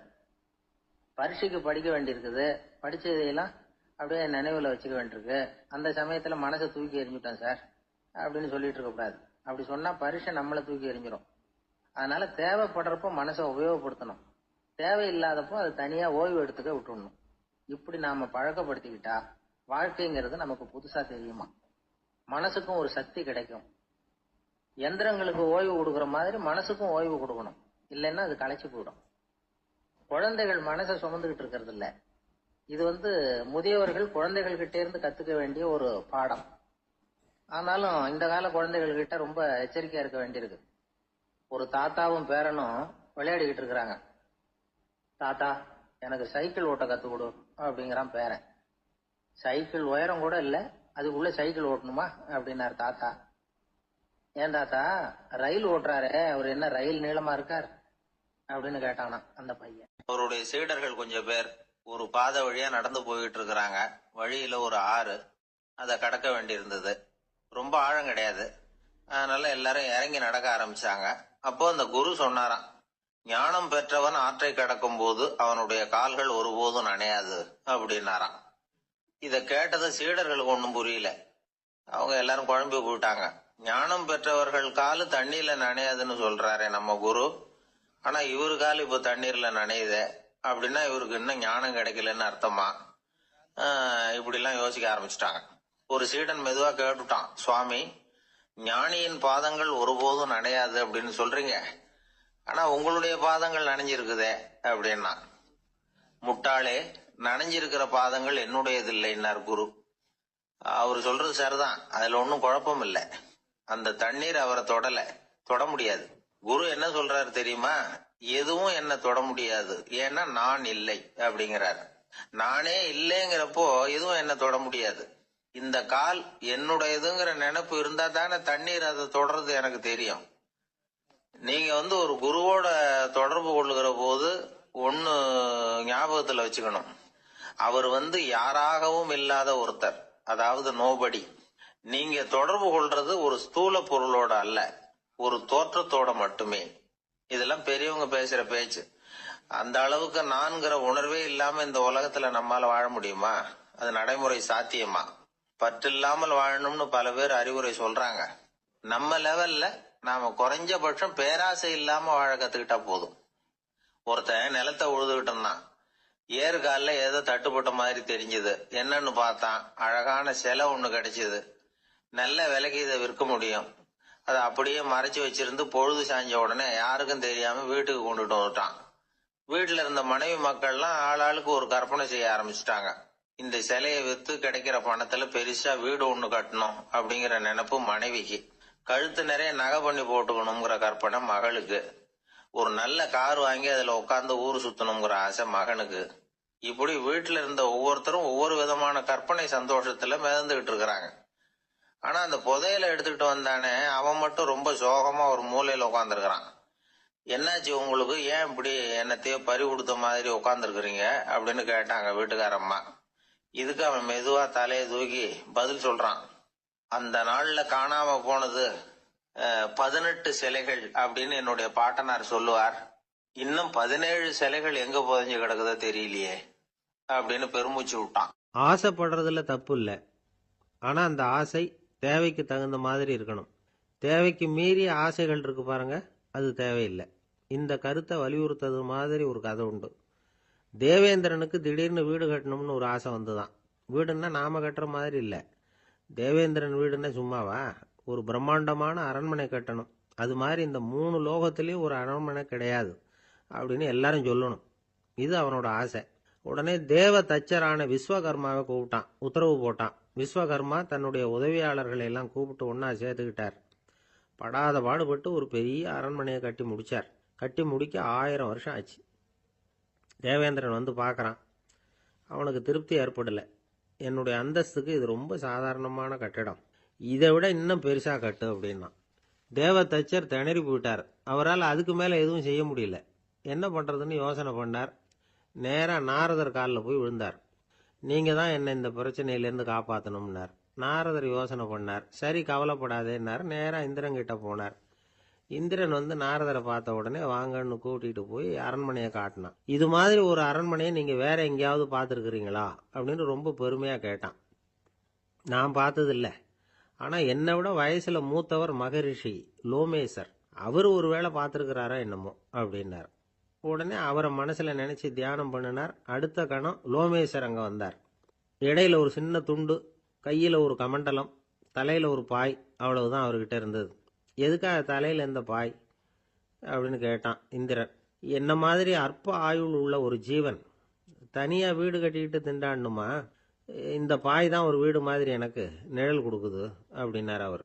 என்னது, உங்களுக்கு அவ்வளவு கொஞ்சமான ஆயுளா அப்படின்னு ஆச்சரியத்தோட கேட்டான் இந்திரன். ஆமா, இதை பாரு, என்னுடைய மார்புல ஒரு பொற்காசு அளவுக்கு ரோமம் உதிர்ந்துட்டுது. எப்ப என் உடம்புல உள்ள எல்லா ரோமமும் உதிர்ந்துருமோ அப்ப என்னுடைய ஆயுள் முடியும் அப்படின்னார். எப்ப அந்த ரோமங்கள் பூரா உதிரும்னு கேட்டான் இவன். ஒரு பிரம்மா மறைஞ்சதும் ஒரு ரோமம் உதிரும். என் உடம்புல உள்ள ரோமங்களின் எண்ணிக்கை எவ்வளவோ அவ்வளவு பிரம்மாக்கள் தோன்றி அவங்க ஆயுள் முடியும் பொழுது என் உடம்புல உள்ள ரோமங்கள் பூரா உதிரும் அப்படின்னார். அப்படின்னா ஒரு பிரம்மாவோட ஆயுள் எவ்வளவு காலம்னு கேட்டான். ஒரு பிரம்மாவுக்கு 100 தேவ வருஷம். ஒவ்வொரு தேவ வருஷத்துக்கும் 365 தேவ நாள். ஒவ்வொரு தேவ நாள்லயும் ஒன்ன மாதிரி 14 இந்திரர்கள் தோன்றி மறைகிறாங்க அப்படின்னு மகரிஷி லோமேசர் சொல்றார். இதை கேட்டதும் இந்திரன் ஆடி போட்டான். அவ்வளவு ஆயுள் உள்ள இவரே அற்ப ஆயுள்னு சொல்றார். நான் என்னுடைய ஆயுளை பெருசா நினைச்சுக்கிட்டு பிரம்மாண்டமான அரண்மனை கட்டணும்னு ஆசைப்படுறேனே அப்படின்னு நினைச்சான். எனக்கு வீடு கட்டின வரைக்கும் போதும்னு விட்டான். அதனால நாமெல்லாம் நம்முடைய தேவைக்கு தகுந்த மாதிரி ஆசைப்படுறது தான் நியாயம். ஆனால் அப்படியே நடந்துக்கிறோம். மனுஷன் கடவுளையே ஏமாத்தி காசு வாங்கறதுக்குள்ள ஆசைப்படுறான். ஒருத்தன் கடவுளை நினைச்சு தவம் இருந்தான். கடவுள் நேரில் வந்தார். தேவலோகத்தில் ரூபாய்க்கெல்லாம் என்ன மதிப்புன்னு கேட்டான். அங்கெல்லாம் ரூபாய்ங்கிறது உங்கள் பணத்தில் 1,00,00,000 ரூபாய்க்கு சமம். அதாவது தேவலோகத்தில் 1 ரூபான்னா இங்கே 1,00,00,000 ரூபா. அது மாதிரி எங்களுக்கு ஒரு நாளுங்கிறது உங்கள் கணக்கில் 1,00,00,000 வருஷத்துக்கு சமம் அப்படின்னார் கடவுள். அப்படின்னா எனக்கு நீங்கள் அதிகமாக எதுவும் தர வேணாம், உங்கள் கணக்குப்படி ஒரே 1 ரூபா கொடுங்க, அது போதும்னா இவன் ரொம்ப சாமர்த்தியமா. கடவுள் யோசனை பண்ணார். அது ஒன்றும் கஷ்டம் இல்லை, 1 ரூபா தானே கேட்குற, கொடுத்துட்றேன். ஆனால் இப்போ வரும்பொழுது நான் எடுத்துக்கிட்டு வரல, எங்கள் கணக்குப்படியே 1 நாள் பொறுத்துக்க பணத்தோடு வந்துடுறேன் அப்படின்னு சொல்லிவிட்டு பறந்து போயிட்டார். ஒரு நாள் ஒரு தகப்பனார் தன்னுடைய பிள்ளைய அழைச்சிக்கிட்டு வந்தார். சார், இவன் சரியாக படிக்க மாட்டேங்கிறான், பெரியவங்களை மதிக்க மாட்டேங்கிறான், நீங்கள் கொஞ்ச நாள் இவனுக்கு குருவாக இருந்து நல்ல விஷயங்களை சொல்லி கொடுத்தா தேவையில்லைன்னார். பெரியவங்களையும் மதிக்காதவன் எப்படி என்ன மதிக்க போகிறான் அப்படிங்கிறது நமக்கு யோசனை வரும் இல்லையா? வேணாங்க, என்னை விட்டுருங்க அப்படின்னோம். அவர் விட மாட்டேன்னு விட்டார். இல்லைன்னா அவரே சிஷ்யன் ஆகிடுவார் போல இருந்தது. சரி, வேற வழி இல்லாமல் அந்த பையனையே என்னுடைய சைடை நான் ஏற்றுக்கிட்டு உபதேசமெல்லாம் பண்ண ஆரம்பித்தோம். அதாவது குரு பக்தின்னா அது எப்படி இருக்கணுங்கிறத பற்றி சொல்லி கொடுத்தோம் அவனுக்கு. சதமகர் அப்படின்னு ஒரு குரு இருந்தார். அவருக்கு ஒரு சீடர். அவன் பேர் துளசி சைதன்யன். நைஷ்டிக பிரம்மச்சாரி. தன்னுடைய குருவுக்கு எந்த நேரத்தில் எது தேவைங்கிறத புரிஞ்சுக்கிட்டு சேவை செய்கிறவன். ஆனால் இவனை பற்றி மற்ற சீடர்களுக்கு பொறாமை வந்துட்டுது. இவன் மட்டும் இப்படி இருக்கானேன்னு உடனே குரு கிட்ட போய் கோல் மூட்டினாங்க. அவன் சரியில்லை, அவன் நடந்துக்கிறது சரியில்லை, அப்படி இப்படின்னு எதையாவது சொல்லி. இருந்தாலும் இதையெல்லாம் அந்த குரு நம்பலை. அவருக்கு தெரியும் யார் யார் எப்படின்னு. துளசி சைதன்யன் பெருமையை மற்ற சீடர்களுக்கு உணர்த்தணும் அப்படின்னு நினைச்சார். அதுக்கு ஒரு வழி பண்ணார். ஒரு நாள் சீடர்களை எல்லாம் கூப்பிட்டுக்கிட்டு ஒரு காட்டு வழியாக போய்கிட்டு இருந்தார். அங்கே ஒரு பெரிய மலை அருவி கொட்டிக்கிட்டு இருந்தது. குரு சீடர்கள் பக்கம் திரும்பினார். இந்த மலையின் மேலே இருந்து அந்த படு பாதாளத்தில் குதிக்கிறதுக்கு உங்களில் யார் தயார் அப்படின்னு கேட்டார். ஒரு சீடனும் வாயை திறக்கலை, ஒதுங்கி நின்றுக்கிட்டாங்க. பின்னாடி மூட்டை முடிச்சோடு வந்துக்கிட்டு இருந்தான் துளசி சைதன்யன். அவனை பார்த்தார். தப்பாருப்பா, நீ மேலே இருந்து அந்த அருவியில் குதி அப்படின்னார். அப்படியே செய்கிறேன் சுவாமின்னா ஓடி போய் பொத்துன்னு குதிச்சுட்டான். அடுத்த கணமே குருநாதர் தன்னுடைய யோக சக்தியால் பறந்து போய் அவன் கீழே விழுந்துடாமல் தாங்கி பிடிச்சி கொண்டுகிட்டு வந்துட்டார். மற்ற சீடர்களுக்கெல்லாம் ஒரு மாதிரி ஆயிட்டுது. அடுத்தபடியாக என்ன பண்ணலாம்னு யோசிச்சாங்க இவனை மாட்டி விடுறதுக்கு. ஒரு நாள் வெத்தலை அடிக்கிற ஒரு சின்ன உரலையும் உலக்கையையும் எடுத்து ஒளிய வச்சுட்டாங்க. சதமகர் சன்னியாசி இல்லை, அவர் வெத்தலை போடுவார். பல்லு சரியில்லை, அதனால் இடித்து தான் வெத்தலையை போடணும். திடீர்னு வெத்தலை பாக்கு கேட்டார். வழக்கமாக உரலில் இடித்து தர்றது தான் துளசியின் பழக்கம். உரலை தேடினா கிடைக்கல, என்ன பண்ணுறது? குரு கேட்டுவிட்டாரே, குரு சேவை தானே முக்கியம். என்ன பண்ணா, வெத்தலை பாக்க தன்னுடைய வாயில் போட்டு முன்னு அதை எடுத்து அவர்கிட்ட கொடுத்துட்டான். குரு எதையோ படிச்சுக்கிட்டே அதை வாங்கி வாயில் போட்டுக்கிட்டார். துளசி, இன்னைக்கு தாம்பூலம் நல்லா இடிக்கப்பட்டிருக்கு, ருசியாக வேற இருக்குது, அதை இடித்த பாத்திரத்தை என் கண்ணால் பார்க்கணும்னு ஆசையாக இருக்குன்னு விட்டார். அதை மட்டும் அனுப்பி போய் நீ வர வேண்டான்னு வேற சொல்லிவிட்டார். இதை கேட்டதும் துளசி தவிச்சு போயிட்டான். இவன் போகாமல் எப்படி வாயை மட்டும் அனுப்பி வைக்க முடியும்? இவன் தவிக்கிறத பார்த்ததும் மற்ற சீடர்களுக்கெல்லாம் மனசுக்குள்ளே ரொம்ப சந்தோஷம். துளசி கொஞ்சமும் யோசிக்கல, வாழை எடுத்தான், தன்னுடைய தலையவே அப்படியே அறுத்து வெட்டி எடுத்தான். இன்னொரு சீடங்கிட்ட கொடுத்துட்டான், எடுத்துகிட்டு போன்னு சொல்லி. கொண்டுகிட்டு போய் குரு முன்னாடி வைக்கிறாங்க. அந்த தலையில் வாய் திறந்துருக்கு, வெத்தலை போட்டு முன்னு இருந்தது, தெரிஞ்சு போச்சு, சிவப்பாக இருந்தது. அவனுடைய குரு பக்தியை இப்போ எல்லாரும் ஒத்துக்கிட்டாங்க. அதுக்கப்புறம் குரு சதமகர் தன்னுடைய அற்புத திறமையினால அந்த தலையை மறுபடியும் ஒட்ட வச்சுட்டார்.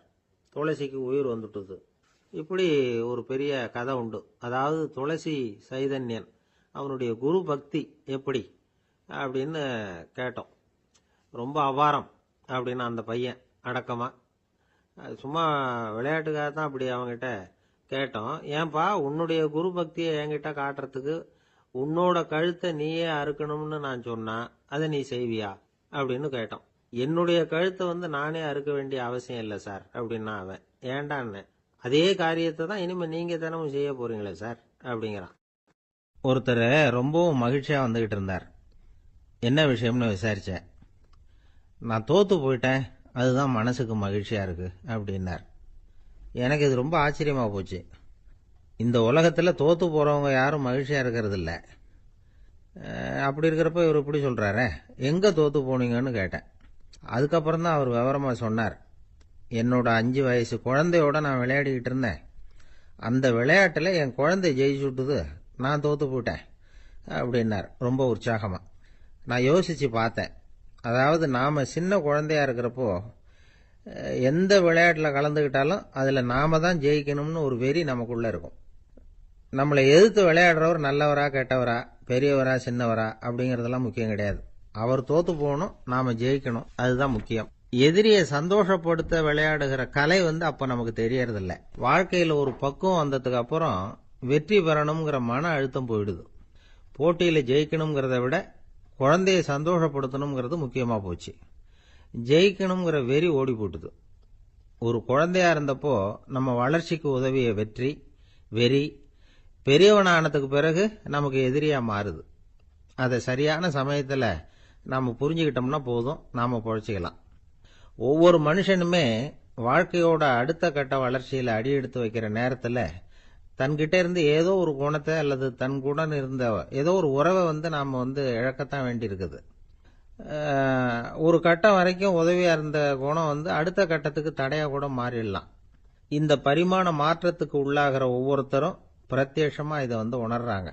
ஆனா பல பேர் எப்படின்னா பழசை திறந்துட்டு புதிய கொள்கைகளை உருவாக்கிக்கிறதுக்கு இஷ்டம் இல்லாம இருந்துடுறாங்க, அல்லது அப்படி செய்ய முடியாம தவிக்கிறாங்க. இதையெல்லாம் மீறி அந்த பழசை திறந்துட்டா அதை இழந்ததால உண்டாகிற மன அழுத்தம் சில காலத்துக்கு வருத்திக்கிட்டு தான் இருக்கும், வேற வழி இல்லை. ஆரோக்கியமான ஒரு முன்னேற்றத்துக்காக அந்த மன அழுத்தத்தை தாங்கிக்கத்தான் வேணும் அப்படிங்கிறாரு அந்த உலக புகழ்பெற்ற மேதை ஒருத்தர், இந்த ஸ்காட் பெக் அப்படிங்கிறவர். பிறந்த நாள் முதல் இதுதான் சரி அப்படின்னு கற்பிக்கப்பட்டு வந்த ஒவ்வொரு தத்துவத்தையும் தங்களுடைய வளர்ச்சிக்கு தகுந்த மாதிரி மாற்றி அர்த்தப்படுத்தி கொள்ள முடியாமல் வாழ்க்கை சூழல்ல அப்படியே அரைப்பட்டு தூளாகிறவர்கள் தான் ரொம்ப தவிக்கிறாங்களாம். இதுதான் அவருடைய கருத்து. பெரும்பாலும் மனிதர்களுடைய நடுத்தர வயசுல, அதாவது 30 தாண்டுகிற சமயத்துல தான் இந்த தவிப்பு உண்டாவதுதான்.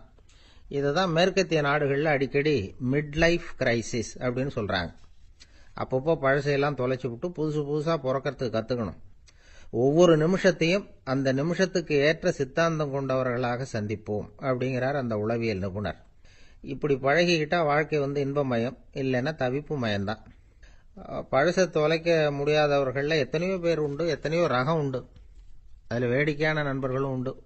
ஒருத்தர் நண்பர் வீட்டுக்கு போனார். அவர் ஏதோ இனிப்பு பலகாரம் கொடுத்து சாப்பிட சொல்லியிருக்கிறாங்க அவங்க வீட்டில். இவர் சாப்பிட்டு பார்த்துட்டு சொன்னாராம், சார் 6 மாசத்துக்கு முன்னாடி ஒரு தடவை இங்கே வந்தேன், அப்போ ஒரு இனிப்பு பலகாரம் கொடுத்தீங்க, அது இதை விட நல்லா இருந்தது சார் அப்படின்னாராம். அப்ப செஞ்ச அதே இனிப்பு பலகாரம் தான் சார் இதுவும் அப்படின்னாராம் அவர். 9வது பாடல். தூமணி மாடத்து சுற்றும் விளக்கெரிய தூபம் கமழ துயிலணை மேல் கண் வளரும் மாமன் மகளே, மணிக்கதவும் தாழ்த்திரவாய் மாமீர் அவளை எழுப்பீரோ, உன்மகள்தான் ஊமையோ அன்றிச் செவிடோ அனந்தலோ ஏமப் பெருந்துயில் மந்திரப்பட்டாளோ, மாமாயன் மாதவன் வைகுந்தன் என்றென்று நாமும் பலவும் நவின்றேலோர் எம்பாவாய். அப்பழுக்கற்ற தூய்மையான பரிசுத்தமான மாட மாளிகைகளைச் சுற்றிலும் 4 பக்கங்களிலும் விளக்குகள் ஒளிவிட்டு பிரகாசித்து எரிந்து கொண்டிருக்கவும், அம்மாளிகையைச் சுற்றிலும் அயில் சந்தனம் போன்ற வாசனைப் பொருள்களின் நறுமணம் எங்கும் கமழவும், நல்ல பஞ்சடைத்த மெத்தையில் கண்ணுறக்கம் கொள்ளும் எங்கள் மாமன் மகளே, மாணிக்கங்கள் பதிக்கப் பெற்ற உன் வீட்டு கதவின் தாழ்பாளை திறக்க மாட்டாயா? திறந்து விரைவில் எங்களுடன் சேர்ந்து கொள்ள மாட்டாயா? மாமிகளே, நீங்களாவது அவளை எழுப்பிவிட மாட்டீர்களா? விடிந்து எவ்வளவு நேரமாகிவிட்டது, நாங்கள் இவ்வளவு நேரம் அவளை அழைத்து கொண்டிருக்கிறோமே, அவளுக்கு என்ன ஆயிற்று? ஒரு வார்த்தை கூட பதில் கூற மாட்டேன் என்கிறாளே, அவள் என்ன பேசும் திறனற்ற ஊமையா? அல்லது நாங்கள் அழைப்பது அவளுக்கு கேட்கவில்லையா, காது கேட்கவில்லையா? அல்லது ஆழ்ந்த பேருறக்கத்தில் படுத்து கிடக்கிறாளா?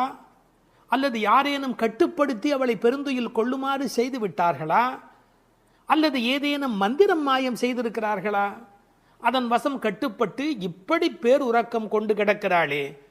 நாங்கள் அந்த மாமாய செயல்களில் வல்லவனும் மிகுந்த தவமுடைய இலக்குமியின் கணவனும் வைகுண்டத்திற்கு அதிபதியுமான நாராயணன் பெயரை திரும்ப திரும்ப சொல்லி பக்தி பரவசத்தில் ஈடுபட்டு அவளை அழைக்கிறோமே, அவள் ஏன் இன்னும் எழுந்து வந்து கதவை திறந்து எங்களுடன் சேர்ந்து இறைவன் திருப்பெயரை சொல்லி வழிபட மாட்டேன் என்கிறாள்? நீங்களாவது கேட்டுச் சொல்லுங்களேன் என்கிறார்கள். இந்த பாடலின் திரண்ட பொருள் இது. தூமணி மாடத்து சுற்றும் விளக்கெரிய. விளக்கு எரிப்பதற்கே நிறைய செல்வம் இருக்க வேண்டும். இது சீர்மல்கும் ஆய்பாடி செல்வச் சிறுமியர்கள் வாழுகிற இடம். அந்த வீட்டினுடைய அமைப்பு எப்படி இருக்கிறது? தூய்மையான ரத்தின மணிகள் அப்படியே பதிந்து வைத்திருக்கிறார்கள். ஒரு குறிப்பு எழுதுகிறார்கள், அரசர்கள் அந்தப்புறத்திற்கு சிறந்த மணியை கொண்டு அற்புதமான கட்டடத்தை அமைப்பார்களாம். அங்கு வேண்டாம் என்று ஒதுக்கப்பட்ட கற்களை கொண்டுதான் அரண்மனையையே கட்டுவார்களாம்.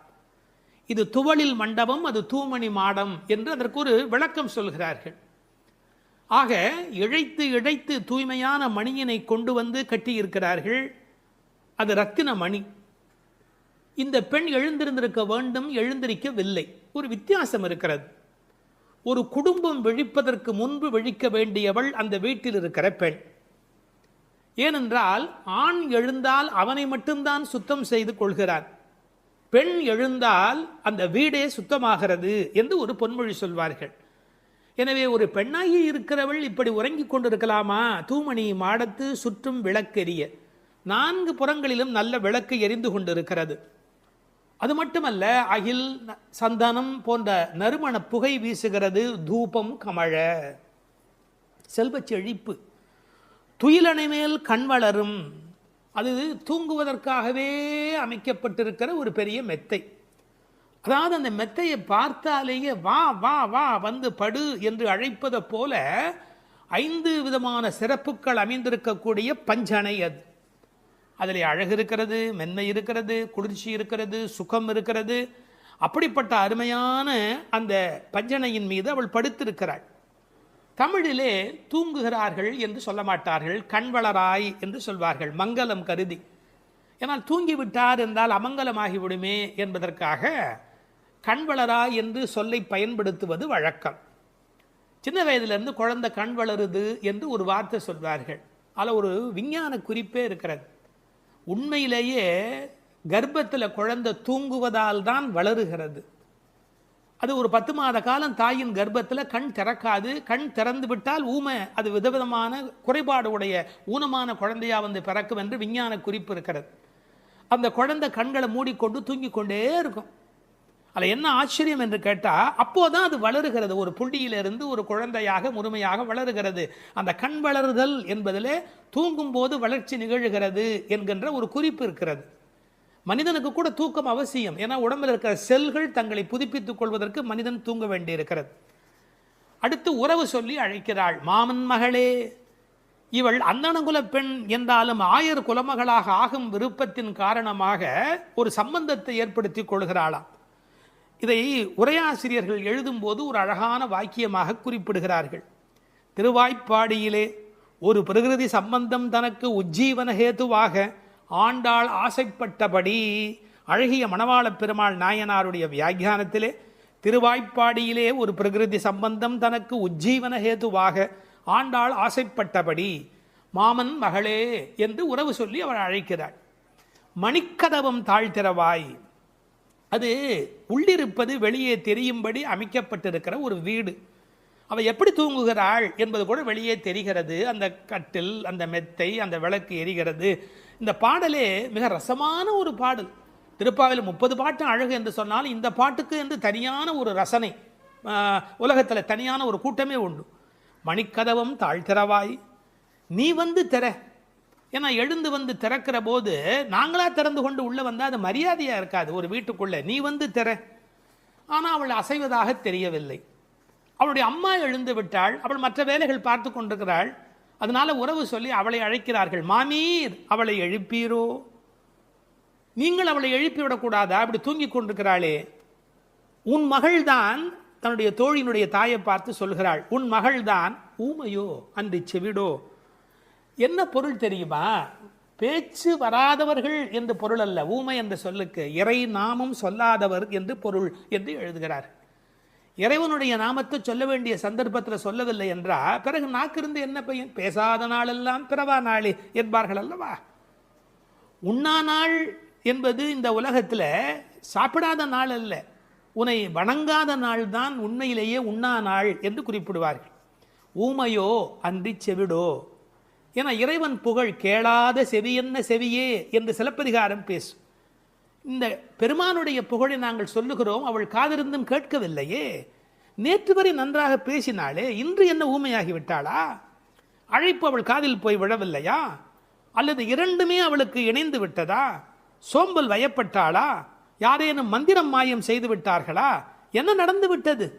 ஊமையோ அன்றி செவிடோ மாமாயன் மாதவன் வைகுந்தன் என்றென்று நாமும் பலவும் நவின்றேலோர் எம்பாவாய் என மந்திர துயில் பட்டாளே. இப்படி அவள் பிடிவாதமான ஒரு தூக்கத்தில் போய் மாட்டிக்கொண்டு இருக்கிறாளே. நாங்கள் அழைக்கிறோம், எதை சொல்லி அழைக்கிறோம்? மாமாயன், மகா மாயையில் வல்லவனாகிய பெருமான். மாதவன், நம்முடைய சாதாரண தவம் அல்ல, எல்லா தவங்களுக்கும் அப்பாற்பட்ட பெரும்பொருள். அந்த தவத்தால் அடைய வேண்டியவன் கருணையினால் தானாகவே நம்மிடத்தில் வருவதால் அவன் மாதவன். வைகுந்தத்தில் இருக்கிறவன் என்றாலும் கருணை காரணமாக ஒவ்வொரு கோயிலிலும் அர்ச்சாவதாரத்தில் எழுந்தருளி இருக்கின்றவன். வைகுண்டபதி என்றாலும் இந்த பூமிக்கு கிடைக்கிறவன். வைகுந்தன் என்றென்று நாமும் பலவும் நவின்று. உண்மையிலேயே திருப்பாவையினுடைய நோக்கமே இறைவனுடைய நாமத்தை பல வகையில் சொல்வது. இறைவனுடைய நாமத்துக்கு மிகுந்த சக்தி அதிகம். கட்டிப்பொன் போலே அவன், பணிப்பொன் போலே திருநாமம் என்று உரை எழுதுவார்கள். அதாவது தங்கத்தில் ஒரு பெரிய கட்டி இருந்தால் கூட அதை வைத்துக்கொண்டு என்ன பண்ணுவது? ஆனால் பணிக்கப்பட்ட பொன், வளைக்கப்பட்ட பொன்னாக இருந்தால் அது பல சமயத்தில் ஆபத்துக்கு உதவும். ஒரு மோதிரமாக இருந்தால் அடகு கடையில் வைத்து கூட ஒரு ஆபத்திலேருந்து வெளியில் வரலாம். இறைவன் வைகுந்தத்திலே இருக்கிறான் என்று சொன்னால் கட்டிப்பொன் போலே, ஆனால் பணிப்பொன் போலே அவனுடைய திருநாமம், நாமம் பலவும். இன்னும் கூட நிறைய விளக்கங்கள் சொல்வார்கள். இறைவனுடைய நாமம் இறைவனை விட செல்வாக்கு உடையது என்று. ஒரு வங்கிக்கு போகிறோம், செக்கில் கையெழுத்து போட்டு கொடுத்தா நம்ம கையெழுத்துக்கு தான் அதிக பலம் இருக்குமே ஒழிய நாமே போய் நின்று கொண்டு பணம் கொடுன்னு கேட்டால் கூட கொடுக்கறதுக்கு யோசிப்பா. எப்படி கொடுப்பார்கள்? கையெழுத்துக்கு அவ்வளோ பெரிய சக்தி இருக்கிறது. அதுபோல் நாமும் இறைவனை காட்டிலும் வலிமை உடையது என்று ஒரு குறிப்பு சொல்வார்கள். ஒரு சின்ன வரலாறு.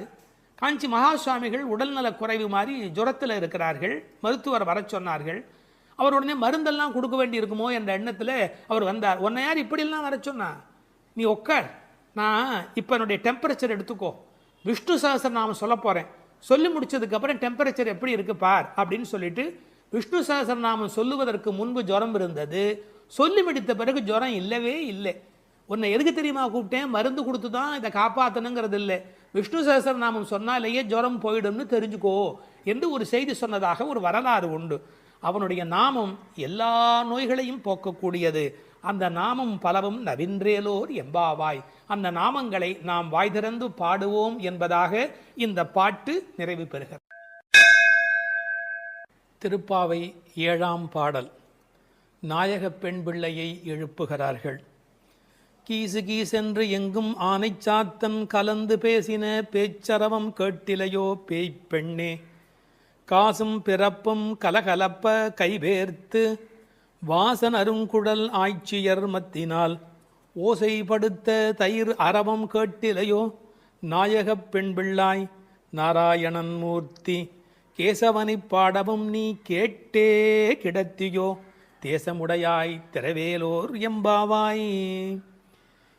எங்கள் குழுவுக்கு தலைவியானவளே, நல்ல அழகுடையவளே, கீசு கீசென்று ஆனைச்சாத்தன் பறவைகள் ஆணும் பெண்ணுமாய் தமக்குள் இன்பமாய் பேசிக்கொள்ளும் பேச்சு உன் காதில் விழவில்லையா?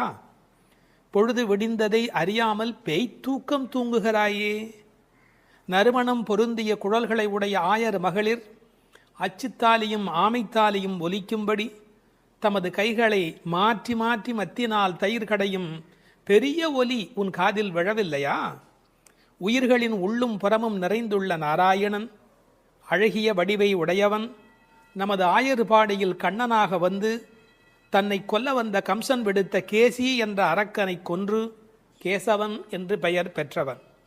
அவனது புகழை இந்த மார்கழி விடியற்காலையில் நாங்கள் பாடி வருவதை காதால் கேட்டும் கேளாதது போல் படுக்கையில் கிடக்கிறாயே, இது உன் பெருமைக்கு அழகல்ல, எழுந்து கதவை திற. இது பாடலின் திரண்ட பொருள். கரிச்சான் குஞ்சு, கரிக்குருவி, வலியன், செம்போத்து என்றெல்லாம் அழைக்கப்படுகிற அந்த குருவிகள் ஆனைச்சாத்தன் என்ற பெயருடையவை. அவை ஒன்றோடு ஒன்று கலந்து பேசுகிற போது கீசு கீசு என்று ஒலி எழுப்புகின்றன. பறவைகளுடைய ஒலி கிசு கிசு என்று இருந்தாலும் அது கிருஷ்ண கிருஷ்ண என்று சொல்லுவதைப் போல பக்தர்கள் காதில் விழுகிறது. ஒரு இயற்கை ஒலியை பாடலில் கொண்டு வந்து காட்டுகிறார் ஆண்டாள் நாச்சியார். இயற்கை எழிலை முழுமையாக படம் பிடிக்கிறார். ஏன்? Nature is the body language of the God the almighty. கடவுளின் உடல் மொழி எது என்று கேட்டால் இயற்கைதான் கடவுளின் உடல் மொழி. இந்த உலகம் பல சப்தங்களால் ஆனது. ஆனால் நமக்கு எந்த சப்தம் வேண்டுமோ அதைத்தான் நாம் கிரகித்துக் கொள்ளுகிறோம். நமக்குரிய சப்தத்தை பிரித்தெடுப்பதுதான் வாழ்க்கையின் சூட்சமமே. வானொலி பெட்டியில் பாருங்கள், விதவிதமான அலைவரிசையில் பாடல் வரும், நாடகம் வரும், எத்தனையோ வரும், விளம்பரம் வரும். நீங்கள் எதை பிரித்து கேட்கிறீர்களோ அதுவே உங்களுக்குள் போகிறது. அதுபோல் பிரபஞ்சம் முழுவதும் பல்வேறு சப்தத்தால் நிறைந்திருந்தாலும் அவரவர்கள் அவரவருக்கு உரிய சப்தத்தை தான் எடுத்துக்கொள்ள முடியும். இந்த ஆனைச்சாத்தன் கலந்து பேசின பேச்சரவம் என்கிறாள். கணவன் மனைவி கூட பல வீட்டில் கலந்து பேசுவது இல்லை. ஆனால் இந்த பறவை பட்சிகளுடைய பண்பாடு காலையில் எழுந்தவுடன் மகிழ்ச்சியை வெளிப்படுத்துகின்றன. மனிதன் காலையில் எழுகிற போது மகிழ்ச்சியோடு எழ வேண்டும். நேற்று இரவு தூங்கினோம், அது ஒரு பெரிய விஷயம். இன்று காலை உயிரோடு எழுந்திருக்கிறோம், அதுவும் பெரிய விஷயம். அதனால் மகிழ்ச்சியோடு அந்த மகிழ்ச்சியை கடவுளுக்கு நன்றி சொல்வதைப் போல பறவை பட்சிகள் சப்தஜாலம் எழுப்புகின்றன. அவை பேசின பேச்சரவம் என்று ஒரு வார்த்தை பயன்படுத்துகிறார். பேச்சு என்பது தெளிவானது, அரவம் என்பது ஒலியை குறிப்பது, ஓசையை குறிப்பது. பெரிய சப்தத்துக்கு அரவம் என்று பொருள் வரும். இவர்கள் தனித்தனியாக பேசுகிறார்கள், மொத்தமாக கேட்கிற போது சப்தம் மட்டும்தான் கேட்கிறது. எதையுமே கூட்டமாக குழப்பிக்கொண்டால் நமக்கு புரிய போவதில்லை. கூர்ந்து தனியாக கவனித்தால்தான் பேச்சு கிடைக்கும், இல்லை என்றால் அரவம் தான் கிடைக்கும். பேசின பேச்சரவம் கேட்டிலையோ பேய்ப்பெண்ணே. இந்த பாடல்ல மோனை பேசின பேச்சரவம் கேட்டிலையோ பேய் பெண்ணே, அந்த பகரம் மோனையாக அமைந்திருப்பது ஒரு பெரிய அழகு. நீங்கள் உண்மையில் நல்ல விழிப்பில் இருந்தால், காலையில் மகிழ்ச்சியாக இருந்தால், பறவைகளின் குரல் மட்டுமல்ல, அவை தங்கள் சிறகுகளை சிலுசிலுப்பதை கூட நம்மால் கவனிக்க முடியும். அப்படி இவர்கள் அந்த ஆனைச்சாத்தனுடைய ஒலியை கேட்டு மகிழ்கிறார்கள். முதலிலே ஒன்னிரண்டு ஒலி எழுப்பியது, அதனால் கேட்கவில்லை என்று இந்த உள்ளே படுத்திருக்கிறவள் சொல்ல முடியும்.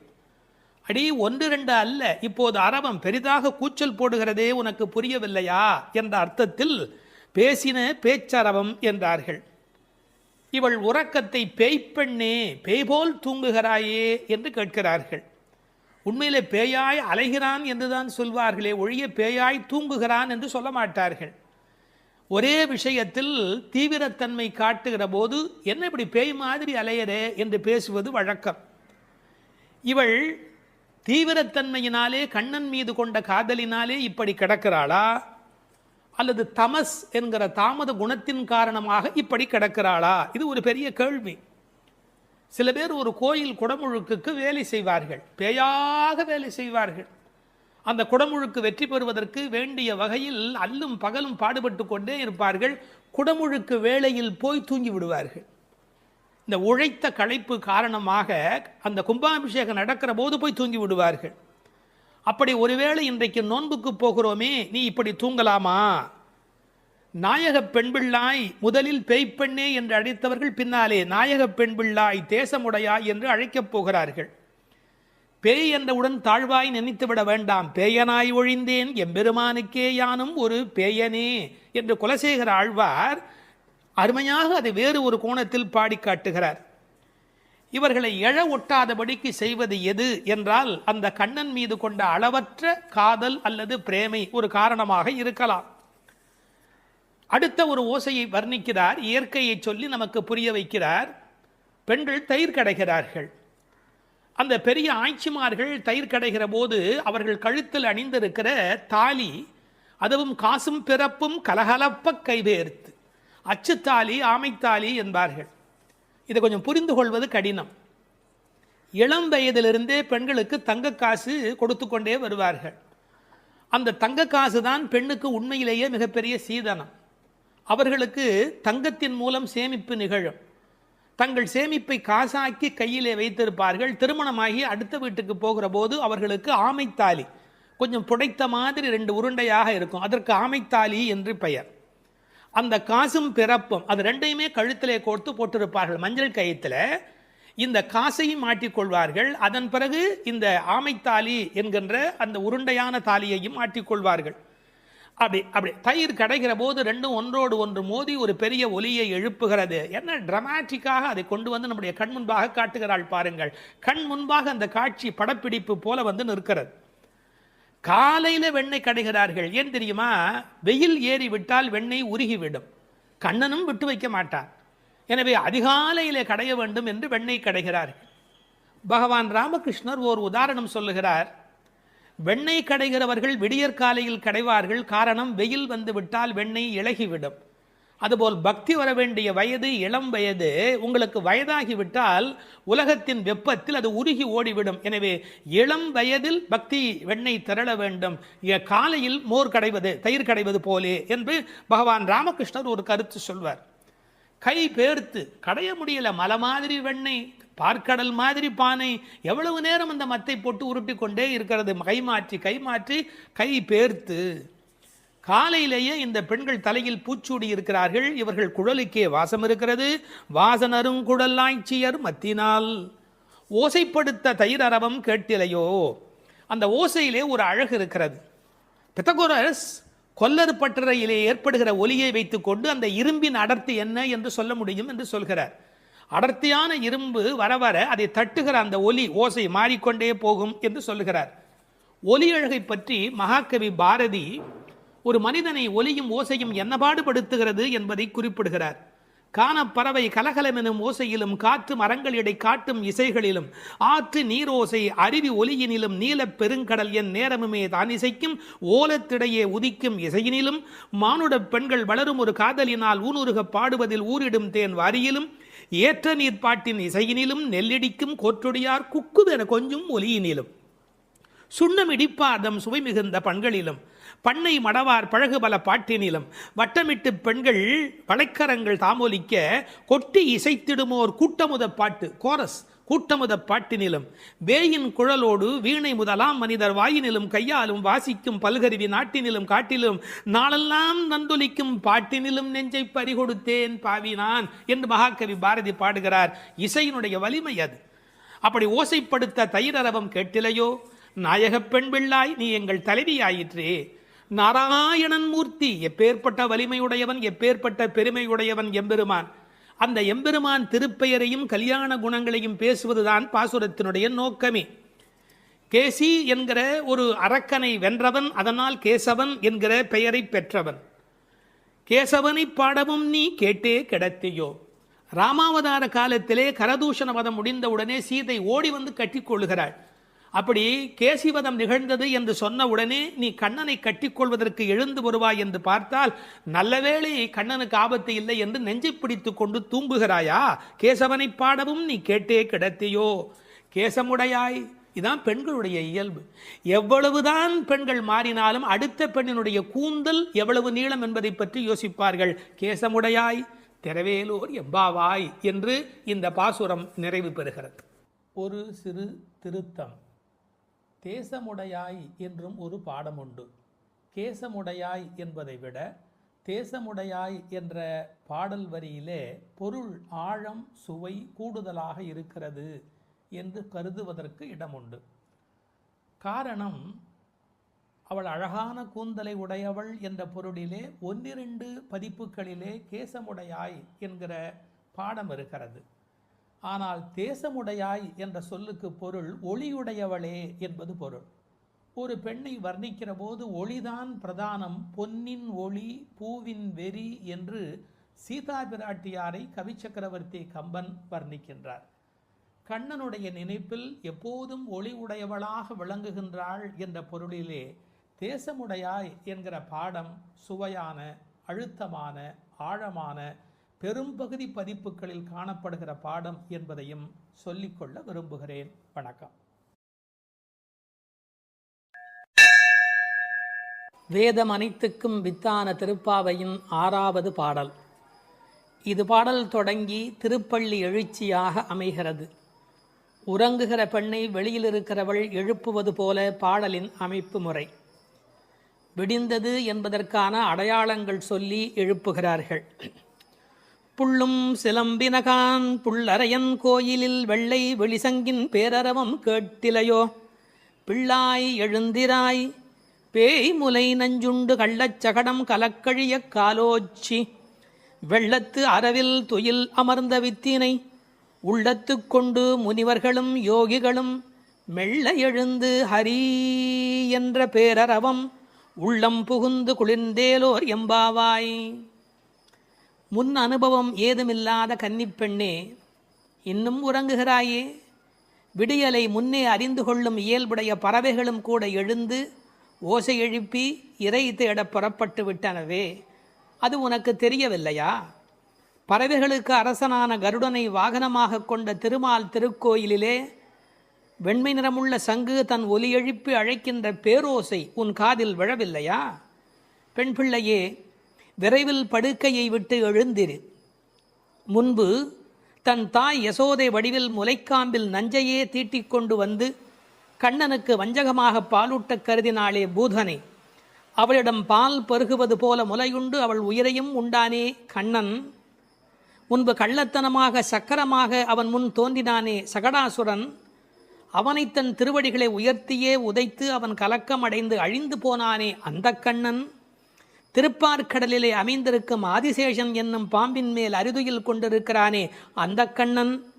இவ்வுலக உற்பத்திக்கு மூல காரணமான அந்த கண்ணனை தம் உள்ளத்திலேயே இடைவிடாது தியானித்து கொண்டிருக்கும் முனிவர்களும், இறைவனை எளிதில் அடையும் யோகம் போன்ற உபாயங்களையும் செய்து கொண்டிருக்கும் யோகியர்களும் அலுங்காது அசையாது மெதுவாக நிதானமாக எழுந்து ஹரி ஹரி என்று திருமாலை எண்ணிப்பாடும் பேரோசை உன்னுடைய காதுகளில் கேட்கவில்லையா?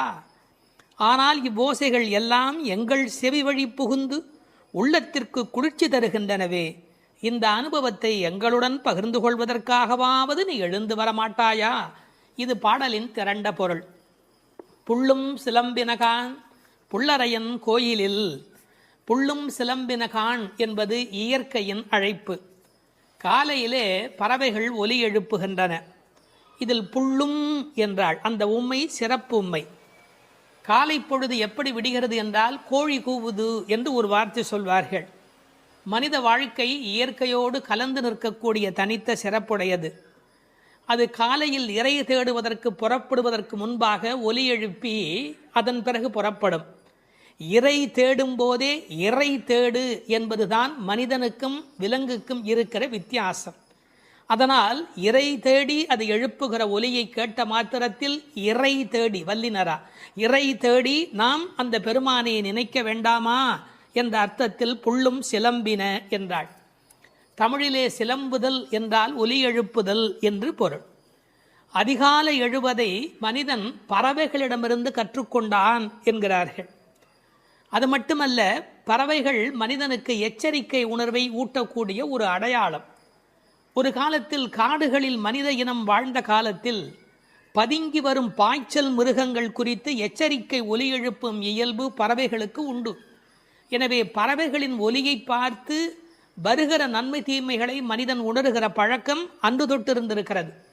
எனவே வெளியில் விடுகிற விடியலுக்கு அடையாளமாக சொன்னாலும் பறவை ஒலிக்கும் மனித இனத்துக்கும் சம்பந்தம் இருக்கிறதே.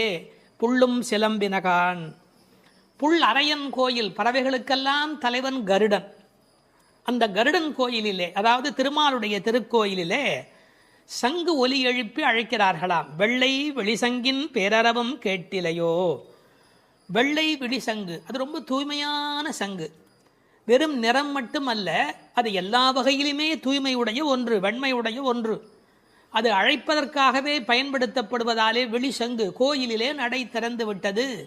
மக்கள் வரலாம் என்பதற்கான அறிவிப்பு சங்கொலியின் மூலம் அந்த ஊருக்கு தெரிவிக்கப்படுகிறது.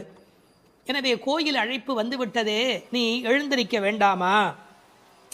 பேரறவும் கேட்டிலையோ? பறவையின் சப்தம் கூட சின்ன சின்னதாக போயிருக்கலாம். இது எத்தனை பெரிய ஒலி, சங்கு ஒலி எழுப்புகிறார்களே, ஊருக்கே கேட்க வேண்டும் என்று எழுப்புகிறார்களே, உனக்கு தெரியவில்லையா? சங்குக்கும் ஆண்டாளுக்கும் இடையில் இருக்கிற தொடர்பு நாச்சியார் திருமொழி நன்கு படித்தவர்களுக்கு தெரியும். கற்பூரம் நாருமோ கமலப்பூ நாருமோ திருப்பவளச் செவ்வாய்தான் தித்தித்திருக்குமோ, மறுப்பொசித்த செங்கண்மால் வாய்ச்சுவையும் நாற்றமும் விருப்புற்று கேட்கின்றேன் சொல்லாழி வெண்சங்கே என்று சங்கரை பாராட்டி மகிழ்ந்தவள் ஆண்டாள் நாச்சியார். எனவே வெள்ளை வெளிசங்கு, அதற்கு என்ன பெருமை என்றால் ஓங்கார ஒலி எப்போதும் சங்கிலே காதில் வைத்தால் கேட்டுக்கொண்டே இருக்கும். நமக்கு ஒரு ஆச்சரியம், கண்ணனாகிய கடவுள் குடியிருக்கிற ஊரில் வேறு ஒரு கோயிலா? கோயில் அழைப்பு என்றால் ராமாயணம் படிக்கிற போது ராமன் நாராயணனை போய் வணங்கி வந்த செய்தி இருப்பதைப் போல கண்ணன் ஊரிலும் திருமால் கோயில் இருந்திருக்கிறது. இதில் புறவிடியல் பற்றி பேசினாலும் உண்மையில் அகவிடியலை பற்றி நாம் சிந்திக்க கடமைப்பட்டிருக்கிறோம். இதெல்லாம் காலை நேரத்து அடையாளங்கள். ஆன்மீக விடியல் என்பது ஏற்பட வேண்டுமென்றால் அறியாமை இருட்டு போக வேண்டும். நீங்கள் இருட்டை விரட்டிவிட முடியுமா? இந்த உலகத்தில் என்ன முயன்றாலும் இருட்டை விரட்ட முடியுமா? ஒரே ஒரு வேலை இருக்கிறது, ஒரு வெளிச்சத்தை நிறுவுவதுதான் மனிதன் செய்ய வேண்டிய வேலை.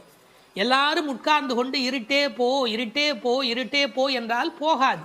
ஆனால் ஒரு விளக்கை ஏற்றி வைத்தால் இருட்டு காணாமல் போய்விடும்.